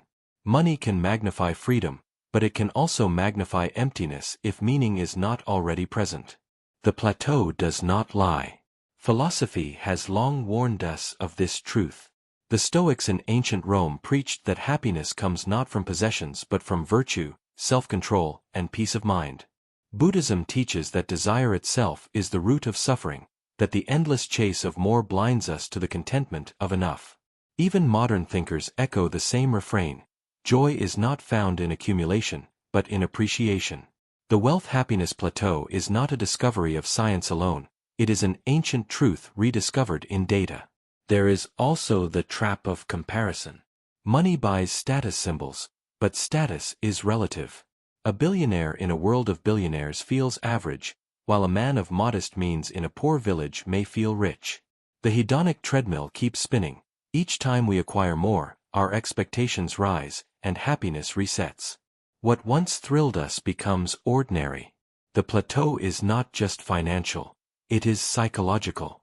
More becomes the new normal, and normal never feels like joy. Yet, it would be a mistake to dismiss wealth entirely. Poverty is misery. Struggle corrodes the spirit. Financial stability is a foundation of peace, and without it, happiness crumbles easily. The plateau does not mean money is irrelevant, it means it is limited. It can remove pain, but it cannot guarantee joy. It can buy distraction, but not fulfillment. It can amplify opportunities, but not purpose. So where, then, does happiness lie beyond the plateau? Research points again and again to the same sources: relationships, community, health, purpose, gratitude. The richest lives are not measured in bank accounts but in bonds, with family, friends, causes, and callings that outlast material gains. $1 billion in the bank cannot replace a genuine conversation, a shared meal, or the warmth of being loved and needed. The plateau of wealth leaves room for a different climb, one not of accumulation, but of connection and meaning. And yet, many never learn this lesson. They chase endlessly, convinced that the next dollar, the next bonus, the next house will unlock the happiness denied by the last. But like a mirage, joy retreats as they approach. They trade their time, health, and relationships for wealth that cannot give back what it silently takes. They reach the plateau and keep climbing, not realizing the ladder no longer rises toward happiness, only toward emptiness. Perhaps the wisdom lies in recognizing enough. Enough is the point where money provides freedom without chains, comfort without greed, stability without obsession. Enough does not mean stopping ambition, but it means no longer mistaking ambition for joy. To stand on the plateau is not failure, it is arrival. It is the place where you shift from chasing wealth to living life. So the truth of the wealth-happiness plateau is this: money can buy freedom from misery, but not freedom from longing. It can secure comfort, but not wonder. It can protect the body, but not nourish the soul. Beyond the point of enough, joy is found not in what you own, but in who you are, who you love, and how you live. And maybe that is the greatest wealth of all, to recognize that happiness is not hidden in the next fortune, but already within reach, waiting for you to stop climbing and start living. The patience speed up. Imagine standing at the edge of frustration. You've been working, pushing, racing toward a goal, and yet every step feels heavy, every outcome delayed. The instinct is to speed up, to try harder, to force progress. But then something strange happens. You pause, breathe, slow down. And suddenly, the very thing that felt stuck begins to move. This is the patience speed up, the paradox where slowing your pace, instead of stalling you, actually accelerates your progress. You see it in physical skill. A musician who rushes through scales never improves. The notes blur, mistakes multiply. But the musician who slows down, practicing deliberately, builds precision and mastery far faster. Athletes train the same way. A runner who ignores pacing burns out, while one who builds stamina slowly achieves more speed in the long run. The paradox is everywhere. Restraint creates momentum. Patience sharpens velocity. Psychologists call this deliberate practice. Progress is not measured by speed, but by depth of attention. Slowness allows the brain to encode patterns, to wire skills so firmly that they later unfold effortlessly. Impatience feels like motion, but often it is wasted motion. Patience feels like delay, but it is actually investment, the hidden acceleration beneath mastery. You can see it in life's larger pursuits too. In relationships, people who rush intimacy often fracture it. Those who allow bonds to grow slowly build stronger connections. In careers, those who sprint from opportunity to opportunity often exhaust themselves. Those who build steadily, learning with patience, often rise further. Even in problem-solving, stepping back for reflection often produces breakthroughs faster than endless grinding. Slowing down does not oppose progress, it prepares the ground for it. History echoes the lesson. The great cathedrals of Europe took centuries to build, each generation laying stones patiently, the result becoming timeless architecture. Scientific breakthroughs like Darwin's theory of evolution were not lightning bolts but decades of slow observation, the patience of collecting details until a pattern emerged. Even in warfare, generals from Sun Tzu to Napoleon warned that rushing often meant defeat, while patience in positioning brought decisive victory. Slowness is not weakness, it is strategy. Yet in modern culture, the paradox feels alien. We are taught that speed is success. Deadlines tighten, updates accelerate, multitasking becomes virtue. We live in an age of urgency where slowing down feels like failure. But the paradox insists, speed without patience is illusion. The faster you race without reflection, the longer the destination retreats. Patience shortens the path, not by bending time, but by aligning effort with reality. Consider how this shows up in the body. Stress hormones rise when we rush, narrowing focus, reducing creativity, making errors more likely. But patience lowers stress, opening space for clarity, insight, and persistence. A single calm hour can achieve more than 10 frantic ones. The mind, like the body, needs rhythm. Too much acceleration collapses it, patience restores it. The patience speed-up is not just strategy, it is philosophy. It teaches that time cannot be bullied into submission. Progress has its own pace, and wisdom lies in syncing with it rather than fighting it. Sometimes slowing down feels like surrender, but in truth it is alignment, the recognition that rivers carve stone not by force but by patience. So the paradox stands: to move faster, move slower. To achieve more, allow pauses. To build lasting progress, embrace patience not as delay, but as hidden momentum. In a world addicted to urgency, patience is the most radical accelerator. Because in the end, speed is not how quickly you move, but how deeply you advance. And sometimes, the only way forward is to slow down. The comfort zone shrinkage. Imagine a circle drawn around you on the ground. Inside it, everything feels familiar. Your routines, your habits, the places you know by heart. This is the comfort zone. It feels safe, predictable, controllable. But here is the paradox. The longer you stay inside that circle, the tighter it becomes. What once felt like open space begins to contract, and suddenly what was comfortable turns into confinement. This is the truth of comfort zone shrinkage, when safety becomes limitation, and familiarity begins to suffocate. At first, the comfort zone is a gift. It protects you while you recover from stress, giving your mind a place to rest. After a long day, routines bring relief. After trauma, predictability brings healing. But if you linger too long, the edges of the circle creep inward. Avoiding challenges makes you more sensitive to them. Declining new opportunities makes them seem more threatening. What was once a cushion becomes a cage. Psychology calls this avoidance conditioning. Each time you say no to discomfort, the short-term relief teaches your brain, avoidance works. The result: the fear grows. Social anxiety is a sharp example. Declining one invitation feels fine. Declining 5 builds a habit. Soon, a simple coffee with a friend feels as daunting as public speaking. The comfort zone has shrunk, not because the world got scarier, but because you trained yourself to retreat. History and personal growth stories echo the same lesson. Great leaders, explorers, creators, none thrived in the shrinking circle. Nelson Mandela once said courage is not the absence of fear but triumph over it. Every expansion of human history, from crossing oceans to splitting atoms, came from someone stepping beyond comfort. And yet, the opposite is true as well. Entire civilizations that withdrew into safety, avoiding risk, eventually weakened under the weight of their own walls. The longer the retreat, the smaller the horizon.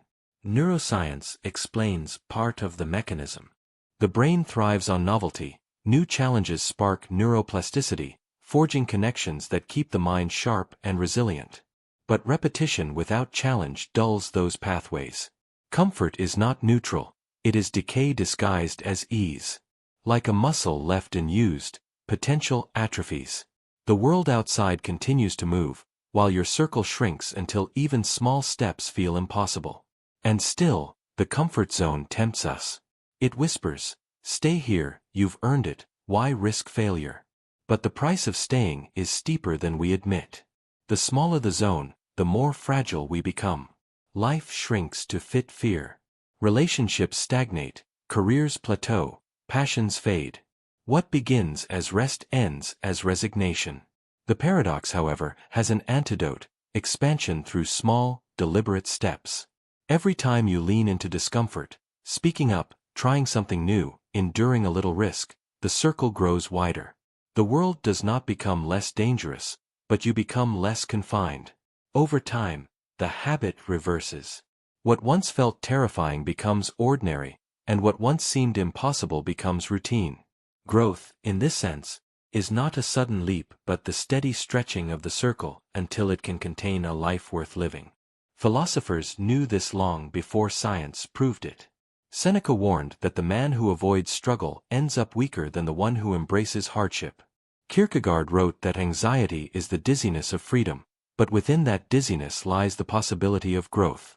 Even today, modern thinkers echo the same truth: the comfort zone is meant to be visited, not lived in. So imagine that shrinking circle again. Each day you choose, it either tightens or expands. Stay too long, and the world will close in until even small steps feel unbearable.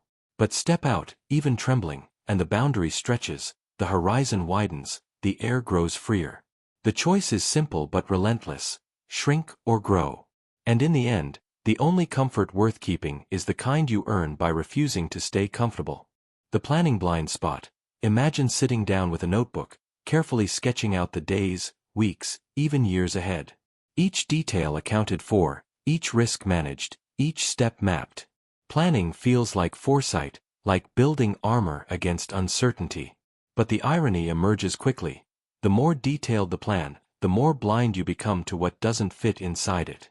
Surprises feel more disruptive, setbacks more devastating, opportunities invisible. This is the planning blind spot, the paradox where preparing for everything can actually leave you unprepared for what matters most. At first, planning is a comfort. It gives shape to chaos, turning a fog of possibilities into a straight line. Students map study schedules, companies design strategies, travelers build itineraries. The act itself feels like control, a kind of safety net against chance. But reality does not honor straight lines. Exams ask unexpected questions. Markets collapse. Flights are cancelled. The more rigid the plan, the less space remains to adapt. What was meant as protection becomes fragility, like glass that shatters under the weight of a single crack. Psychologists call this the planning fallacy. We underestimate uncertainty, overestimate control, and assume the future will unfold according to our script. We plan a project for 6 weeks and forget the hidden delays, the illness, the missed email, the unexpected obstacle. We imagine traffic-free commutes, perfect weather, flawless motivation. And when reality intrudes, the mismatch between expectation and experience feels not just inconvenient but destabilizing. The plan blinds us because it convinces us we already see. Consider the traveler who plans every hour of a vacation. The structure promises efficiency, no time wasted, every landmark seen. Yet when a spontaneous festival unfolds in the street, the planner hurries past, locked into the itinerary. Or the entrepreneur who builds a 5-year roadmap so rigidly that when new technology emerges, they miss the opportunity to pivot. Or the student who memorizes every chapter in the textbook, but freezes when the exam question asks for critical thinking outside the syllabus. In each case, the plan creates blindness. By focusing too much on what should happen, they fail to see what is happening. There's another layer. Planning not only blinds us to external surprises, but to ourselves. In the process of charting the future, we assume we will be the same person with the same desires and priorities. But time changes us. The job we once dreamed of may lose its meaning. The city we once longed for may no longer fit. A rigid plan, created in the past, can trap us in a version of ourselves we've already outgrown. Some traditions have long warned against this obsession with certainty. Stoic philosophers emphasized preparing for difficulty, but never assuming control over outcomes. Military strategists speak of fog of war, the understanding that no battle plan survives first contact with the enemy. Even modern business leaders quietly acknowledge that adaptability often matters more than foresight. Planning is not wrong, it is simply incomplete. It must bend, or it breaks. And yet, humans crave it. Without plans, we feel adrift. Without maps, the unknown overwhelms. The challenge, then, is balance. Planning enough to give direction, but not so much that direction becomes blindness. Leaving margins for chaos, for the unexpected, for life to breathe. Recognizing that uncertainty is not an error to eliminate, but a truth to include. The planning blind spot teaches a paradox. The tighter you draw the map, the more you erase the terrain. Reality will always include storms that were never in the forecast, doors that were never in the blueprint. True wisdom is not in predicting every turn, but in cultivating the agility to move when the turn arrives. Perhaps the real plan, then, is not to see the future, but to see the present more clearly. To recognize that life does not owe us the path we imagine, and that sometimes the greatest opportunities arrive unscripted, unnoticed, and unplanned. The map is useful, but only if you remember to look up from it, and notice the world unfolding beyond its lines. The helping resentment. Imagine offering your hand to someone in need. At first, the gesture feels noble, even fulfilling. They are grateful, you feel useful, and the act of helping strengthens the bond between you. But over time, something begins to shift. The requests multiply. What once was occasional becomes constant. Gratitude fades into expectation, and expectation hardens into entitlement. One day, you feel it, that quiet weight in your chest, the whisper that says, I am no longer helping, I am being drained. This is the paradox of helping resentment. The very act meant to build connection slowly erodes it, breeding dependency on one side and quiet bitterness on the other. Psychologists call this the resentment cycle of overhelping. Humans are wired to give and to receive, but balance is fragile. When one person helps too much, the dynamic tilts. The receiver begins to rely not on their own strength, but on the constant presence of another. This creates dependency, which paradoxically undermines both people. The helper feels unappreciated and exploited. The receiver feels incapable, subtly humiliated by the reminder that they cannot stand on their own. What began as compassion turns into a chain linking two people in frustration. History and literature echo this truth. Monarchs who gave endlessly to their subjects without teaching self-sufficiency bred complacency and rebellion. Parents who overprotected their children often found themselves met with ingratitude or defiance when independence finally became unavoidable. Even in friendships, too much helping can smother. The friend who always pays, always drives, always rescues, often ends up abandoned, because the balance of equality has dissolved. Human relationships thrive on reciprocity, and when one side always gives, both sides eventually lose. The resentment emerges not only from exhaustion, but from identity. To the helper, constant sacrifice erodes dignity. To the helped, constant dependency erodes pride. The helper feels trapped, thinking, if I stop, they will collapse. The helped feels small, thinking, without them, I am nothing. This unspoken tension festers until kindness turns toxic. The very glue meant to hold people together becomes acid that eats at the bond. From another angle, the helping resentment mirrors the fragility of over-designed systems. In simulation theory terms, it resembles a game where one character constantly supplies resources for another, breaking the balance of play. At first, the design seems generous, but soon it collapses. One player is burdened with infinite responsibility, the other loses all agency. In such a script, resentment is not a bug, it is an inevitable outcome, a reminder that even generosity must obey the hidden law of balance. Examples in everyday life illustrate how subtle this can be. A spouse who always manages the household begins to feel invisible, unappreciated. A coworker who constantly covers for a colleague finds themselves bitter, watching the other thrive without effort. A parent who does everything for their child eventually wonders why the child never says thank you, and the child wonders why they never feel capable alone. In each case, the intention was love or loyalty, but the outcome was dependence and distance. The solution is not to stop helping, but to help differently. True help strengthens, it does not weaken. It empowers the other to grow, rather than keeping them small. Sometimes the kindest act is not carrying someone, but teaching them to walk. Sometimes the deepest compassion is allowing struggle, so that resilience can be born. In this sense, boundaries are not cruelty, they are the soil in which real independence grows. Yet, there is a discomfort in setting limits. Helpers often fear being seen as selfish, unkind, or abandoning. But without limits, help curdles into resentment, and resentment poisons relationships far more deeply than a firm no ever could. Boundaries preserve not only the helper's dignity, but also the helped person's chance to stand tall. In balance, help becomes sacred. In excess, it becomes corrosive. The paradox of helping resentment teaches a harsh truth. Love and generosity without balance can destroy the very connection they aim to protect. To help endlessly is to risk both exhaustion and the slow erosion of respect. To help wisely is to know when to step in, and when to step back, trusting that strength cannot grow in the shadow of constant rescue. In the end, the helping resentment is not about selfishness or generosity, but about the delicate dance of human bonds. Too little help leaves people abandoned, too much help leaves them dependent. The art of living lies in the balance, in giving enough to lift, but not so much that the other forgets how to rise. For only in that balance does help remain what it was always meant to be.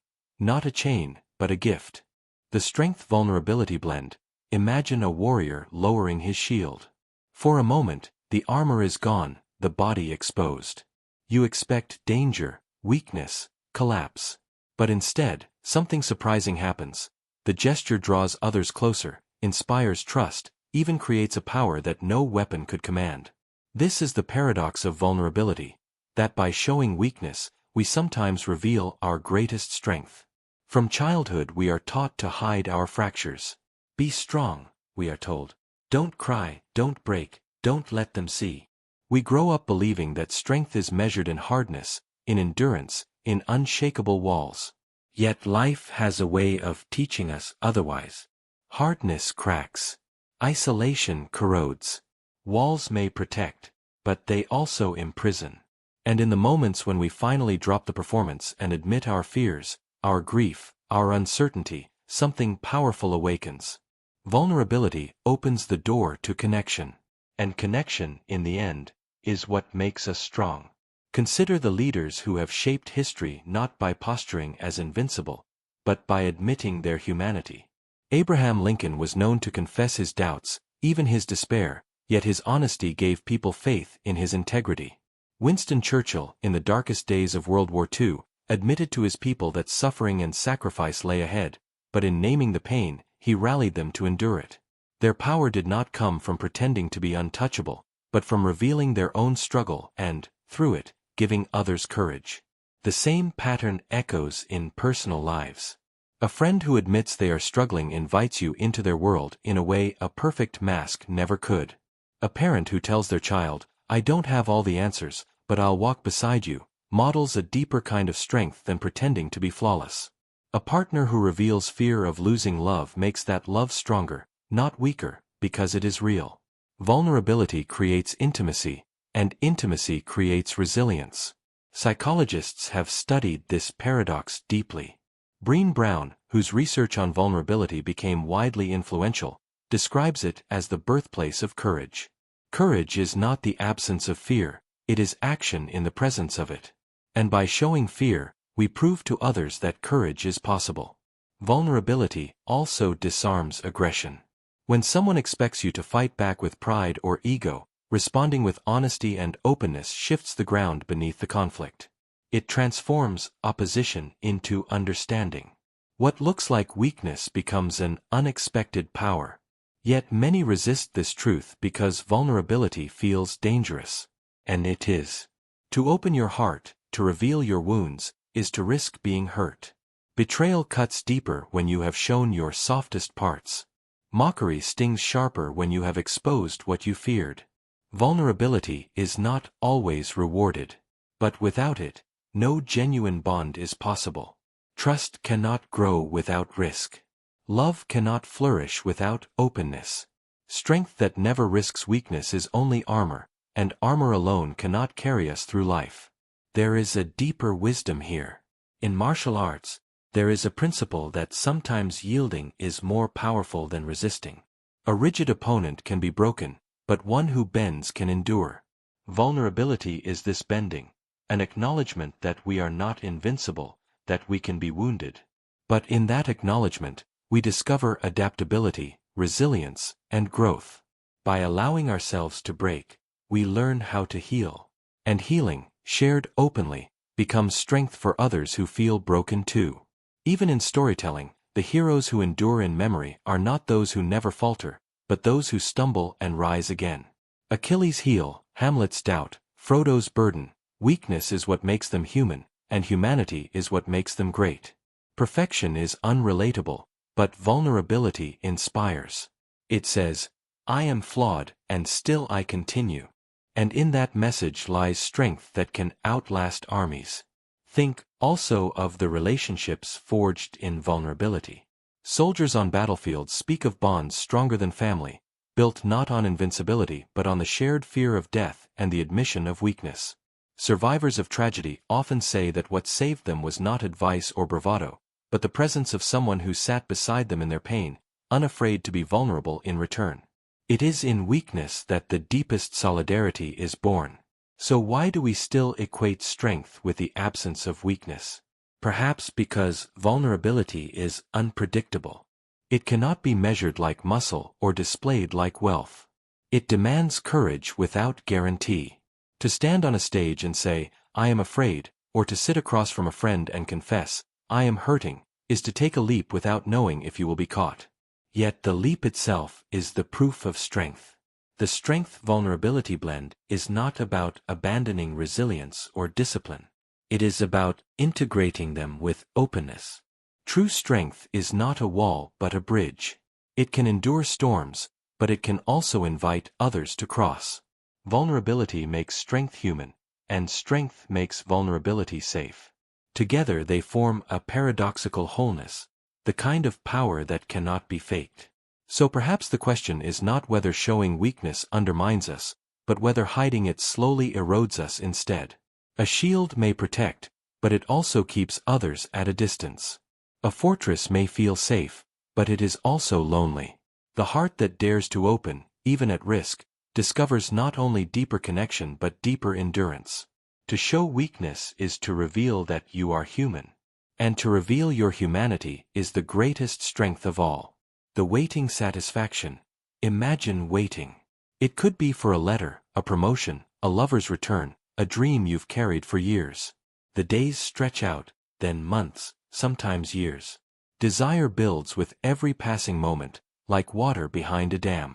By the time the thing finally arrives, it carries more than itself. It carries every hope, every fantasy, every story you told yourself while waiting. And in that moment, one of two things happens. The flood of joy, where the reward feels transcendent because of the delay, or the sting of collapse, where reality cannot possibly match the weight of expectation. This is the paradox of the waiting satisfaction. The longer you wait, the more intense the outcome, but intensity cuts both ways. Think of delayed gratification studies. Psychologists once placed children in front of marshmallows, eat one now, or wait and receive two later. Those who waited often grew into adults with better impulse control, stronger academic performance, healthier lives.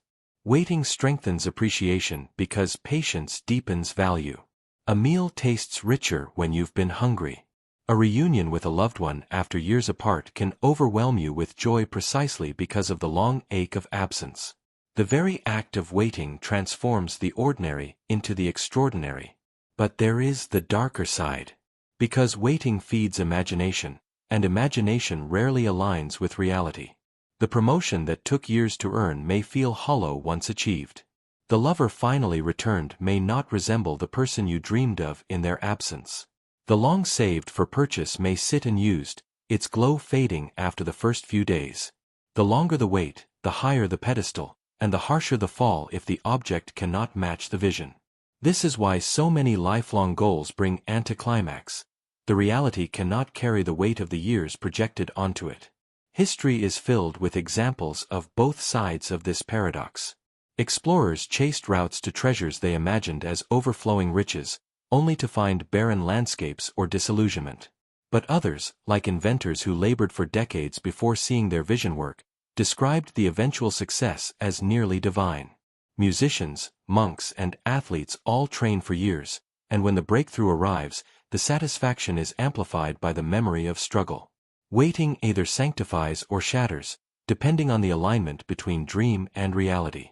Psychologists call this the gap between expectation and experience.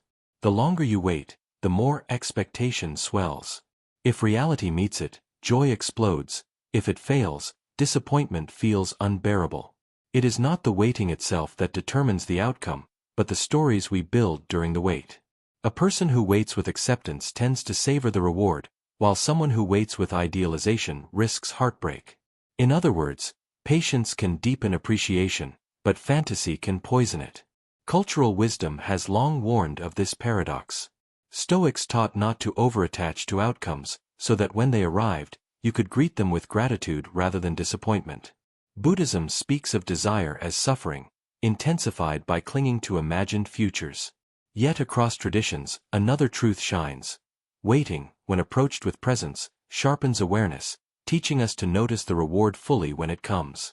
The danger is not waiting itself, it is mistaking imagined perfection for what reality can give. So what does the waiting satisfaction teach us? That time amplifies meaning, but it does not guarantee joy. It magnifies whatever is placed in its hands. If you wait with openness, reality blooms larger when it arrives. If you wait with rigid fantasy, reality shrinks beneath the weight of your dream. Waiting is both amplifier and test. And so, the paradox: the longer you wait, the deeper the outcome. But depth can cut both ways, into gratitude or into disappointment. The lesson is not to stop waiting, but to change how we wait. To hold desire without illusion, to let anticipation season the moment without drowning it in fantasy. Because when you learn to wait with clarity, satisfaction is not stolen by disappointment, it is amplified by time itself. The certainty collapse. Imagine living with the comfort of certainty. You know who you are, what tomorrow will bring, what rules the world obeys. Certainty is the invisible scaffolding of daily life. It lets you plan, predict, and rest. But then something happens. An event, a discovery, a loss, or even a thought that cracks the foundation. Suddenly, what you trusted dissolves. The map no longer matches the territory. The scaffolding collapses, and you're left suspended in free air. This is the certainty collapse, the moment when the ground you thought was solid proves to be quicksand. It can arrive in personal life. A partner you believed faithful betrays you. A diagnosis rewrites your sense of health. A trusted friend shows their hidden nature. In each case, the certainty you leaned on implodes, and with it, your sense of safety. The collapse does not merely change a fact, it reshapes your entire frame of meaning. It happens in science and history too. For centuries, humans were certain the Earth sat still at the center of creation. Then Copernicus and Galileo shattered the model, and the certainty of geocentrism crumbled. Later, Newton's clockwork universe seemed indestructible, until Einstein bent space and time itself. Each breakthrough was not simply new knowledge, it was a collapse of old certainty, leaving humanity dizzy until a new framework emerged. The collapse is painful, but it is also how progress happens. Psychologists describe this shattering as cognitive dissonance pushed to its limit. Our brains crave consistency, but when confronted with contradictions too large, the old story dies. Faith can erode, identity can fracture, reality itself can feel unreliable. Some resist, clinging to the ruins of certainty with denial. Others surrender, stepping into chaos. A few learn to stand in uncertainty itself, building resilience not on answers, but on adaptability. The experience can be terrifying.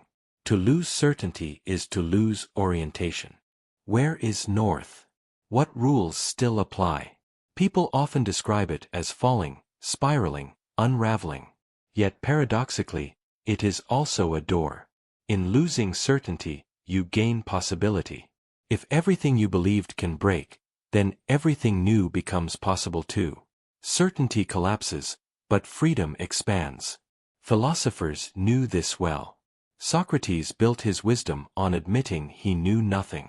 The Buddha taught that clinging to fixed beliefs creates suffering, and liberation begins when you see the impermanence of all things. Nietzsche declared that God is dead, not as celebration but as diagnosis. The old certainties had collapsed, leaving humanity trembling before the abyss. The challenge was not to rebuild old illusions, but to find the courage to live without them. And in our own age, certainty collapses every day. Technology disrupts industries once thought untouchable. Social norms shift overnight. Economic systems wobble, political orders flip, even our sense of truth bends beneath waves of misinformation. The more we crave certainty, the more fragile we become when it breaks. The paradox is brutal. Clinging makes collapse more painful, accepting uncertainty makes collapse survivable. Simulation theory even offers a chilling twist. Perhaps certainty collapses are not accidents at all, but intentional resets in the code. Like a video game glitching when you push its boundaries, reality sometimes reveals seams, patterns that don't hold, rules that bend, events too unlikely to ignore. These collapses may be signals, reminders that what you thought was absolute is only provisional. So what do we do when certainty collapses? Panic is one option. Denial is another. But the deeper path is to accept that certainty was never permanent to begin with. The collapse is not the end of truth, it is the end of illusion. What remains afterward is harder but richer, a life not built on guarantees, but on courage, adaptability, and meaning that you choose, not inherit. Because certainty feels safe, but it is brittle. When it shatters, you discover something unexpected, that you can stand not on certainty, but on resilience. And sometimes, in the rubble of collapsed beliefs, you glimpse something more valuable than answers. The freedom to create, the strength to endure, and the humility to admit that life was never meant to be certain at all. The ignorance protection. Imagine this. You stumble upon a truth you weren't looking for, a hidden comment, a secret thought, a fact about the world that changes everything. Before you knew it, you were fine. Life carried on, your peace intact. But now, with this knowledge, your mind won't stop turning. You can't unsee it, can't unknow it. Sleep feels heavier, trust feels thinner, and you wonder, would you have been better off not knowing at all? This is the paradox of ignorance protection, the unsettling idea that sometimes, not knowing preserves peace more effectively than knowing ever could. Across history, this tension has lingered. Philosophers celebrated knowledge as liberation, yet also warned that truth can be a burden. In Greek myth, Cassandra could see the future but was cursed never to be believed. Her knowledge brought only despair. In modern psychology, researchers note that people often avoid certain truths when they know those truths would erode happiness. We turn away from grim medical possibilities, we delay checking bills, we choose not to ask questions we fear the answers to. Not from laziness, but from a deeper instinct, the mind protecting itself from weight it cannot carry. Consider relationships. A partner may suspect betrayal, yet hesitate to dig, because confirmation would destroy the fragile peace of daily life. Or friendships where hidden judgments exist, but never spoken aloud, allowing the bond to remain intact. Even in families, secrets are sometimes left unspoken, because exposure would fracture unity. In all these cases, ignorance is not blindness, it is a shield, a fragile agreement to protect peace rather than chase every truth. Critics argue that ignorance breeds weakness, that to avoid truth is to live in illusion. But here lies the paradox. Endless pursuit of truth can become its own torment. To know every thought spoken about you, every risk lurking in your future, every flaw hidden in your past, is to live in constant disquiet. Peace sometimes survives not because we face every truth, but because we allow some to remain hidden. This does not mean deception is noble, nor that denial is strength. It means recognizing that knowledge carries cost. Information is not neutral. It shapes emotion, shifts perception, redefines identity. To know everything is to carry more than the human spirit can always bear. Sometimes, restraint is wisdom. Sometimes, the unopened door is the one that lets us breathe. There is also a mystical interpretation. Some spiritual traditions claim that reality itself is layered, that too much revelation at once would shatter us. The unknown, then, is not error but design, a veil to protect, a silence that preserves. Children are not told the full weight of the world too soon. Adults, too, may need boundaries between what is known and what is hidden. Ignorance in this light is not emptiness but mercy. And yet, this raises a haunting question. How much ignorance is protection, and how much is avoidance? When does shielding yourself preserve peace, and when does it stunt growth? Because some truths, though painful, free us. They break illusions we should not keep. Others, however, only wound, with no path to healing. Wisdom lies in knowing the difference. The ignorance protection reminds us that peace is not always found in answers. Sometimes it is found in silence, in the spaces between what we know and what we choose not to uncover. To seek truth endlessly is to risk endless disturbance. To avoid truth entirely is to risk illusion. But between them lies balance, the recognition that not every secret must be unearthed, not every shadow illuminated. Perhaps the final paradox is this: ignorance is not the opposite of knowledge. It is its companion, shaping what truths we can carry, and what truths we must leave untouched. Peace is not in knowing everything, nor in knowing nothing, but in knowing enough, and trusting that some doors are closed not to imprison us, but to protect us. The dependence. Imagine someone who prides themselves on absolute independence. They boast of standing alone, of owing nothing to anyone, of being untouched by the webs of obligation that tie others down. At first glance, it looks like strength, the solitary figure who claims to be self-sufficient, free from reliance. Yet if you look closer, a paradox emerges. The person who says they rely on no one still depends on countless systems they cannot control. The electricity that powers their home, the food supply that fills their table, the currency that grants their work value, the invisible networks that make their solitude possible. Independence, it turns out, is never pure.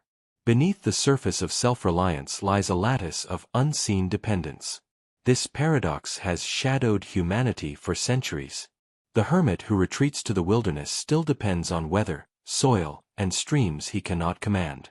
The modern individual who works alone still depends on infrastructures they did not build: roads, hospitals, communication grids, the safety maintained by others.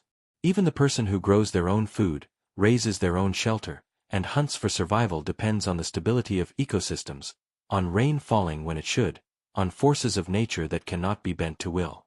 Independence exists, but it is never absolute. It is always carried by foundations we did not create. Psychologists note that the obsession with independence often emerges as a defense mechanism. People wounded by betrayal, abandonment, or exploitation may vow never to rely on anyone again. Independence becomes armor against disappointment. But the illusion cracks when reality intrudes, when the phone service fails, when the medicine comes from a factory thousands of miles away, when the very air we breathe depends on forests we do not tend. The truth is unsettling. To be human is to be entangled. To deny that is not strength, but blindness. History offers vivid reminders. Philosophers of the Enlightenment exalted the ideal of the self-made man, but even their writings were printed on presses built by countless hands. Nations founded on rugged independence built their survival on trade routes, alliances, and labor often invisible or ignored.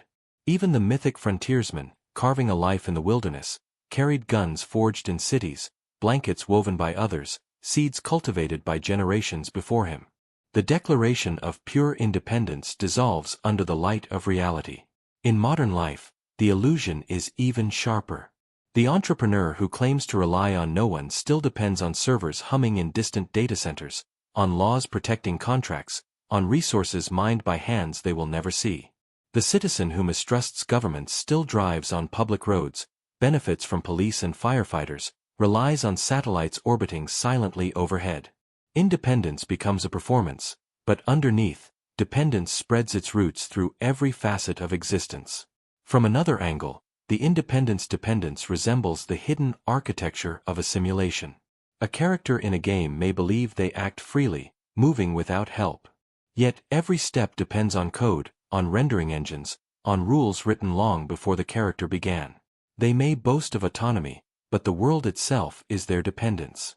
So too in life, our claim of standing alone may only highlight how deeply the script holds us. The systems that sustain us are invisible, but indispensable. And here lies the irony. True resilience does not come from denying dependence, but from recognizing it. To know what you rely on, systems, people, nature, gives you strength because it teaches humility. It allows gratitude instead of arrogance, adaptation instead of illusion. The one who admits dependence is better prepared when systems falter than the one who pretends they stand apart. The hermit who knows storms will come build shelter. The citizen who knows networks fail keeps backup plans. Awareness of dependence transforms fragility into wisdom. The independence dependence unsettles us because it undermines one of our favorite myths, that we can stand alone, untouched, invulnerable. In reality, we are woven into a fabric we did not weave, carried by threads we cannot see. Independence is real, but only in degrees. It is not the absence of reliance, but the balance of it. The true art of living is not to deny dependence, but to shape it wisely, to choose what and whom we trust, to acknowledge the invisible systems that hold us even as we strive for autonomy. In the end, the person who claims they need no one is still breathing air they did not create, drinking water they did not purify, walking on ground sustained by forces they cannot command. Independence without dependence is a myth, a comforting story. The truth is more complex. We are never fully alone, never fully self-sustaining. We are beings of entanglement, writing stories of autonomy while standing on foundations laid by countless others. And perhaps the real strength is not in denying this, but in embracing it, seeing independence not as freedom from dependence, but as the wisdom to live within it without illusion. The leadership servitude. Imagine a leader at the head of a table, surrounded by followers waiting for commands. The image is iconic, authority issuing orders, power radiating outward, obedience flowing back. But history, experience, and wisdom all whisper a different truth. The greatest leaders are not those who command most loudly, but those who serve most deeply. True leadership is less about standing above others than about kneeling beside them. It is not about how many obey your orders, but how many thrive because of your care. From childhood we are taught to picture leadership as control, the general directing troops, the CEO dictating strategy, the king commanding his subjects. But this vision leaves out the most vital ingredient of leadership: trust. Trust is not commanded, it is earned. And it is earned not by domination, but by service. A leader who serves makes those around them stronger, and in doing so, builds a loyalty no command could ever enforce. History offers powerful proof. Mahatma Gandhi never ruled an army or held high office in the conventional sense. Yet by serving his people, by walking among them, fasting for them, suffering with them, he inspired a movement that shook an empire. Nelson Mandela, after decades in prison, did not emerge to dominate, but to reconcile, serving the wounds of his nation rather than deepening them. These leaders commanded, yes, but their command was rooted in sacrifice, in putting others first. Their greatness came not from authority alone, but from service. Even in the world of business, the lesson repeats. Companies flourish under leaders who empower rather than intimidate. A manager who listens, who clears obstacles for their team, who protects their people from unnecessary harm. Such a leader earns loyalty that cannot be bought. The teams they guide innovate more, endure more, and fight harder because they feel supported. Leadership by service multiplies strength. Leadership by command often only extracts it. Psychologists studying leadership have identified this paradox as servant leadership. The phrase may sound contradictory, but its truth is simple. By serving, leaders gain influence. By putting the needs of their people first, leaders create an environment where those people can excel. And when followers grow stronger, so too does the leader's legacy. The general who fights beside his soldiers is remembered with devotion. The one who hides behind them is remembered with contempt. At a personal level, we all feel this instinctively. Think of a teacher who stayed after class to help you understand, not because they had to, but because they cared. Think of a mentor who listened, a friend who guided, a parent who sacrificed. Their authority over you did not come from orders, but from devotion. You trusted them because they served you. And when their voice rose to direct, you followed not from fear, but from respect. But serving is not the same as weakness. A servant leader does not abandon authority, they refine it. They know when to decide, when to guide, when to protect. Their service does not erase their power, it transforms it. It shifts the source of power from fear to loyalty, from dominance to love. And power rooted in loyalty and love is far stronger than power rooted in fear. Fear ends when the authority figure leaves the room. Service endures because people carry it in their hearts. There is a cost, however. To serve as a leader demands humility. It requires surrendering the ego that craves control and recognition. It demands patience, sacrifice, and the willingness to put the success of others ahead of your own glory. Not every leader can pay that price. Many would rather sit on the throne than kneel on the ground. But those who pay the price gain something greater: influence that survives them, respect that cannot be erased, and a legacy that outlives titles and crowns. Philosophers might say that servitude in leadership is the reconciliation of opposites. To lead is to stand in front, to serve is to stand behind.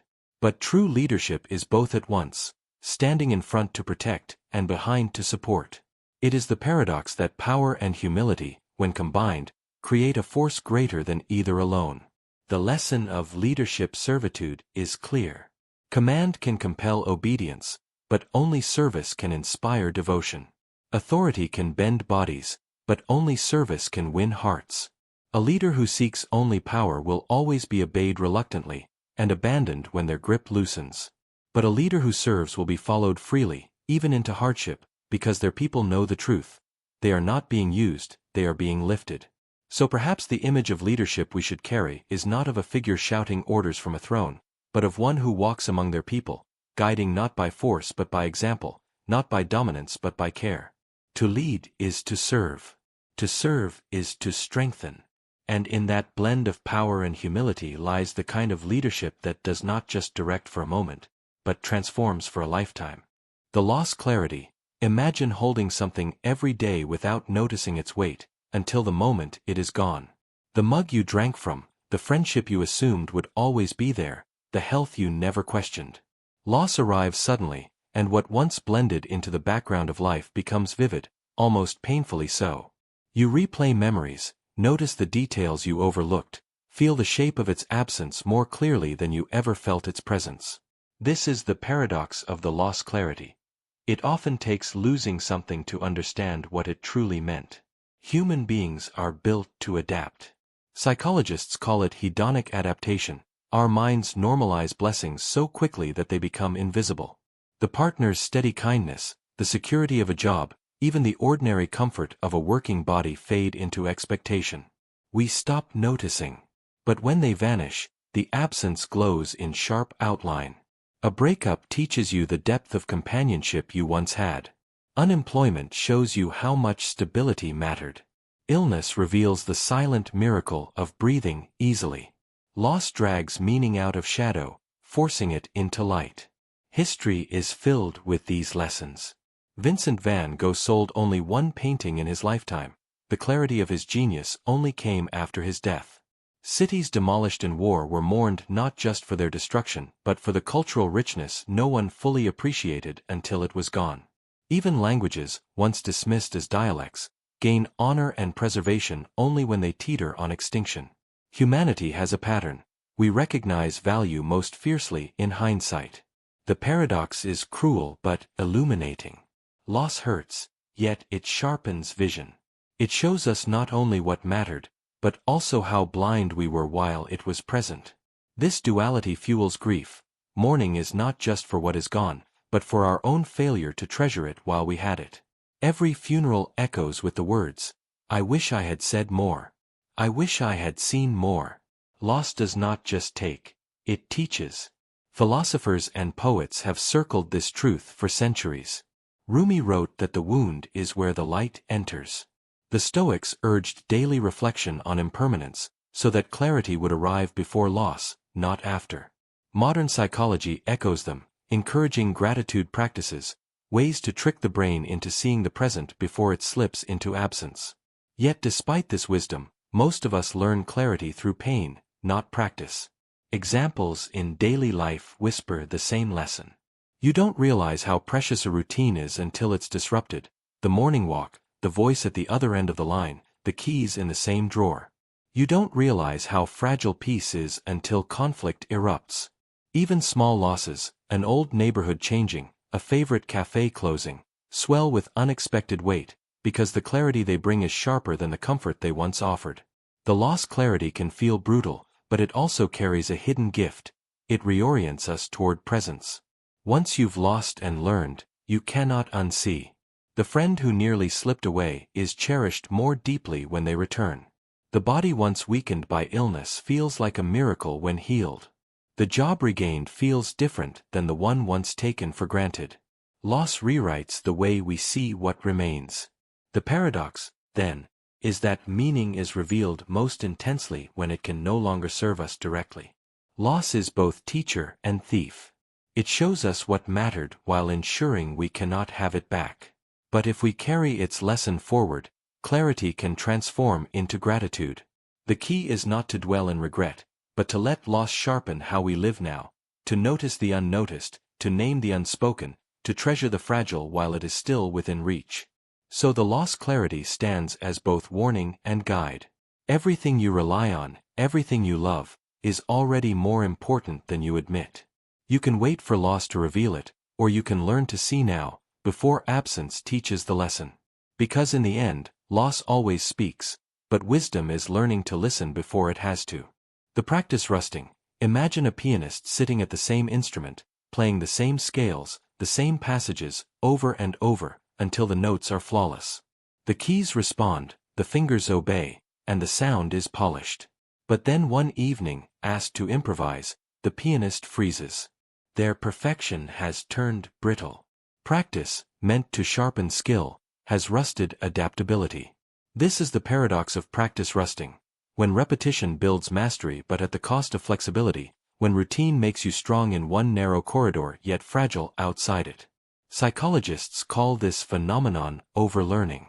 Once a skill is deeply ingrained, the brain optimizes for efficiency, creating neural shortcuts that make performance automatic. But these shortcuts come with a price, rigidity. If the environment shifts, the well-worn groove becomes a trap. A basketball player who practices only perfect free throws under calm conditions may falter under noise, pressure, or a moving defender. A surgeon who has rehearsed only textbook cases may stumble when the patient's anatomy deviates. Practice, if too rigid, conditions you for repetition rather than resilience. History offers countless examples. Military strategists warn that armies trained only for one kind of battle often collapse when war takes another shape. The French Maginot Line in World War II, fortifications built for the trench warfare of the past, became useless against the fluid blitzkrieg of the future. Their practice of defense was impeccable, but it rusted into irrelevance. In sports, legends succeed not by repeating drills mindlessly, but by adapting them to chaos. Michael Jordan thrived not because he shot the same shot endlessly, but because he could invent one in mid-air when the defense shifted. Even in personal life, the rust is real. A student rehearses presentations word for word but panics when asked an unscripted question. A worker learns a process perfectly but struggles when the software updates. A person trains their body in one form of exercise but injures easily when life demands a different motion. The comfort of rigid practice hides a danger. When the world changes, your perfection no longer fits. Neuroscience explains why. The brain thrives on variability. Slight adjustments in practice strengthen connections more broadly. Motor learning experts call it contextual interference.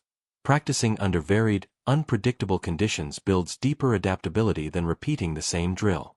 Learning in noise, under stress, or with small changes forces the brain to adjust, preparing you for reality rather than rehearsal. To practice only in silence is to rust when life brings noise. Philosophers and thinkers have long understood this. Bruce Lee once said, "Be water, my friend." Rigidity, even if sharp, is fragile. Flexibility, even if imperfect, endures. Stoics like Epictetus trained themselves by imagining hardship, not just rehearsing comfort, so that when life's deviations arrived, they would not rust into helplessness. Practice was meant not to build perfect control, but resilient response. And yet, the temptation to over-practice is strong. Repetition feels safe. Certainty feels powerful. Each flawless performance tricks us into believing we are ready.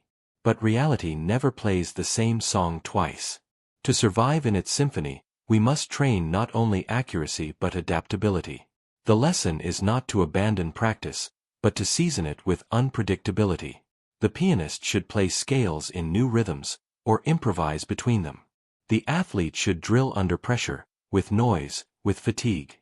The speaker should rehearse interruptions, questions, even forgotten lines.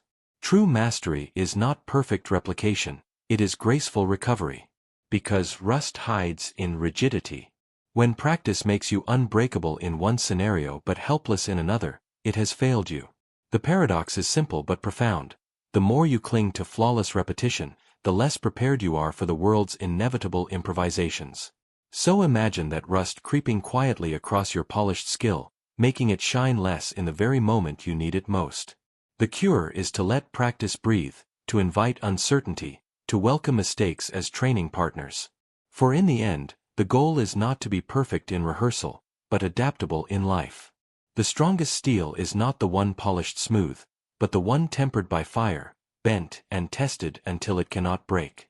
The present's elusiveness. Imagine sitting in silence, determined to be fully present. You breathe carefully, straighten your posture, and remind yourself, focus on now, don't drift away. Yet in that very effort, the moment slips. You're no longer immersed in it, you're monitoring yourself, analyzing whether you're present enough. The harder you try to capture the now, the more elusive it becomes, like holding water tighter until it escapes through your fingers. This is the paradox of presence elusiveness. The pursuit of being in the moment often pulls you out of it. At first glance, presence seems simple. Children do it naturally, lost in play, unself-conscious, immersed. Artists feel it in flow, athletes in rhythm, lovers in quiet connection. The moment absorbs them, not because they chase it, but because they forget to chase anything at all. Yet for many of us, the pursuit of mindfulness becomes a project. We set timers, read books, take courses, repeat mantras, be here now. And in doing so, presence becomes another task, another measure of success or failure. Instead of freedom, it becomes pressure. Psychologists describe this as ironic process theory. When you try not to think of something, your mind obsesses over it. Tell yourself, stay in the moment, and you immediately question whether you're drifting. The awareness of distraction is itself distraction. This is why meditation novices often feel more restless when they begin. Their efforts to control thought reveal thought's unruliness. Presence resists force. The more you demand it, the less it answers. Consider someone at a concert, reminding themselves to savor every note. Instead of simply hearing the music, they hover above the experience, evaluating. Am I feeling this enough? Am I really present? Or the parent at their child's birthday party, trying desperately to be in the moment, but ending up worrying that they're not soaking it in fully enough. In trying to hold the memory tighter, they miss the memory itself. There is a deeper irony. The obsession with presence often arises from fear of absence, the dread that life is passing too quickly, that we are missing what matters. This anxiety drives us to grasp at the moment, but the grasping itself becomes absence. We create the very void we feared, mistaking vigilance for awareness. Traditions of wisdom approach this paradox differently. Zen monks teach that presence is not seized but allowed, that to be here now is less about effort and more about release. Flow states in psychology emerge not from controlling attention, but from surrendering it fully into an activity. Even in ordinary life, presence often arrives when we stop demanding it, when we laugh unexpectedly, when we lose track of time, when we forget ourselves entirely. Presence is not a skill to master, it is a side effect of letting go. The elusiveness of presence teaches a subtle truth: awareness cannot be forced. Like sleep, it comes not by command but by softening. The paradox is that presence is always available. We are already in the moment, but we miss it when we chase it as if it were elsewhere. The task is not to capture now, but to notice it unfolding without judgment, without measuring, without trying to prove we're present. Perhaps that is the final lesson: the moment does not need you to arrive, you are already in it. To stop clutching is to finally hold it. To stop striving is to finally live it. Presence isn't earned by effort, it reveals itself when effort dissolves. And in that surrender, the now ceases to be elusive. It simply becomes everything that is. The gratitude guilt: imagine someone receiving kindness, a gift, a compliment, an opportunity. They smile, say thank you, and yet, inside, a shadow lingers.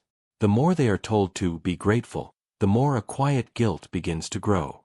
Gratitude, once spontaneous and warm, becomes an obligation, a performance of thankfulness that feels heavy.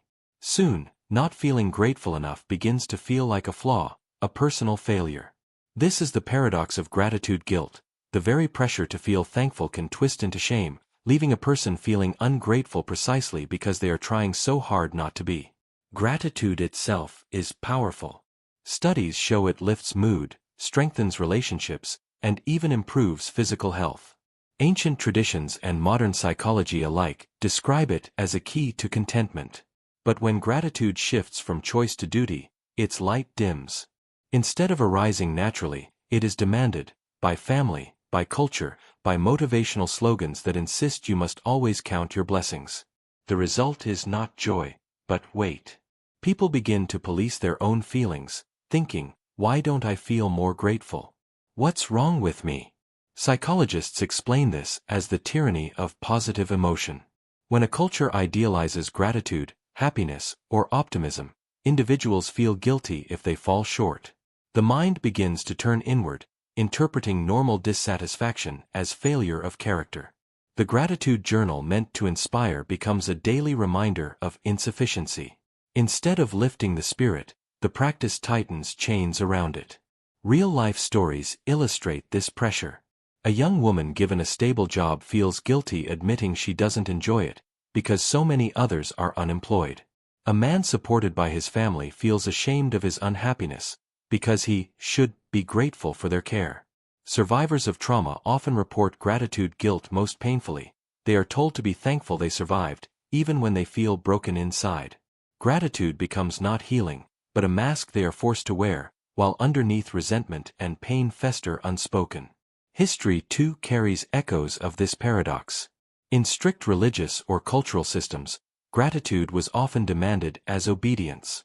To complain, to question, to long for more was branded as sin or ingratitude.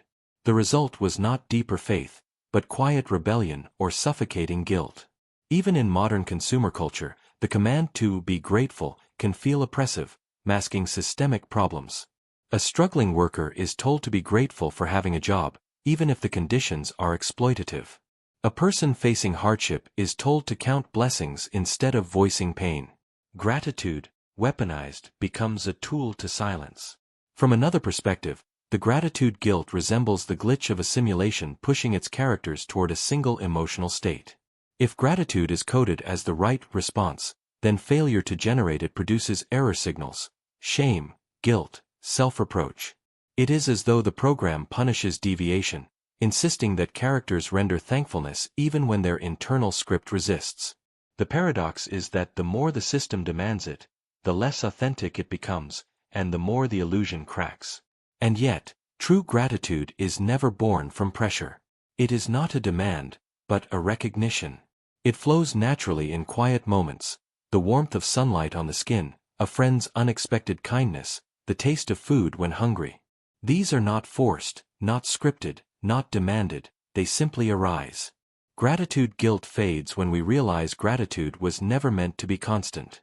No one can feel thankful every moment. To force it is to betray its very nature. The paradox teaches something essential. Gratitude loses power when it becomes law. To allow space for dissatisfaction, grief, and longing is not ingratitude, it is honesty. Only from honesty can genuine gratitude emerge again, unsummoned, like rain after drought. A person allowed to feel pain without shame will one day discover gratitude again, not because they should, but because it rises quietly, freely, on its own. In the end, gratitude guilt is a mirror of the human struggle with emotion itself. We try to cage it, command it, manufacture it, only to discover that the truest emotions cannot be forced. Gratitude is strongest when it is fragile, fleeting, unplanned. The more we pressure ourselves to feel it, the more it slips away, leaving only guilt behind. So perhaps the lesson is this: gratitude should be an invitation, not an obligation. A gift, not a command. A moment that arrives when the heart is ready, not when the mind demands. To allow ourselves the freedom not to be grateful all the time is, paradoxically, the very space in which real gratitude is born again, pure, authentic, and free of guilt.